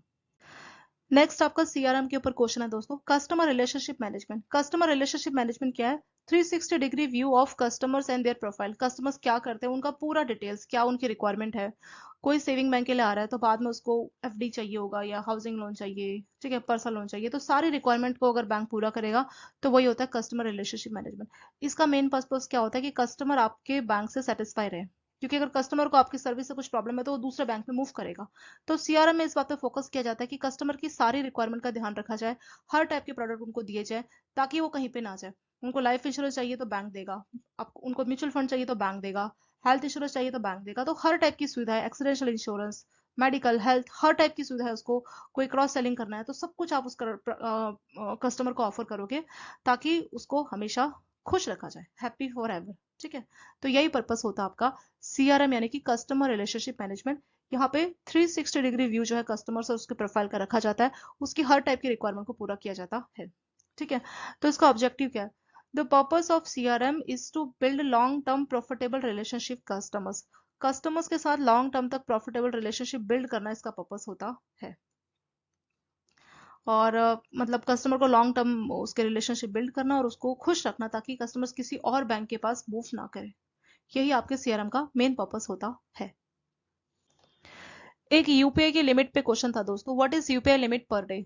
तो यूपीआई का अगर हम ट्रांजेक्शन लिमिट का बात करें तो 1 लाख रुपए है, जो कि आपका एनपीसीआई यानी कि national payment corporation of India ने सेट किया। तो यूपीआई की पर डे लिमिट कितनी है दोस्तों? 1 लाख रुपए है। अगर हम यूपीआई 1 to 3 पे की बात करें तो इसका पर ट्रांजेक्शन लिमिट है 10,000। Users are restricted to a maximum of 20 UPI in a single day.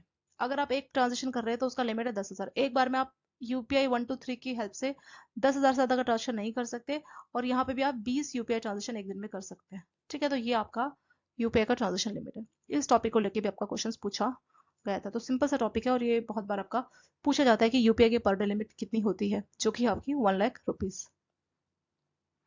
ये क्वेश्चन भी आपका में तो नहीं, उससे पहले ही पूछा था कि यूएसएसडी बैंकिंग क्या होती है। तो यूएसएसडी में क्या होता है? *99#। जो सिंपल फोन होते हैं ना, जो एंड्रॉयड नहीं होते, जो सिंपल फोन होते हैं, कीपैड वाले जो फोन होते हैं, उनके लिए ये सर्विस डायल करके वो बैंकिंग सर्विसेज अवेल कर सकते हैं। लेकिन इसमें जो फंड ट्रांसफर का पर कस्टमर का पर डे का लिमिट है वो है 5,000 रुपीज। ठीक है, तो यूएसएसडी बैंक में कस्टमर अपना कीपैड मोबाइल से *99# डायल कर सकता है, और पर ट्रांजेक्शन जो लिमिट है एक दिन का, वो है आपका कितना? 5,000 रुपीज। तो पर डे वो 5,000 तक का रुपीज जो है ट्रांसफर कर सकते हैं। ये हमारा लिमिट है दोस्तों यूएसएसडी बैंकिंग का। What is special mention account? Special mention account की भी 3 कैटेगरी होती है, SMA 0, 1, 2। इस पे भी क्वेश्चन आपका पूछा गया। SMA 1, SMA 1 मतलब ओवर ड्यू आ गया है। ठीक है, ओवर ड्यू आ गया, लेकिन 1 to 30 डेज क्रॉस हो गया। मान लीजिए 31 तारीख को ओवर ड्यू आ गया, मतलब उसको पहला पेमेंट करना है। फर्स्ट पेमेंट डेट है 31 तारीख। 31 तारीख को पेमेंट नहीं किया तो 31 तारीख से 1 से 30 दिन तक अकाउंट क्या है, वो SMA 0 में रहेगा। फिर मतलब 1 महीना वो SMA 0 में रहता है। 1 महीना हो गया पेमेंट नहीं किया, तो अब 31 से 60 दिन यानी सेकेंड मंथ जो है वो अकाउंट SMA 1 में चला जाएगा। और सेकेंड मंथ भी कोई पेमेंट नहीं हुआ तो जो थर्ड मंथ है 61 से 90 डेज, तो ये SMA 2 में आ जाएगा।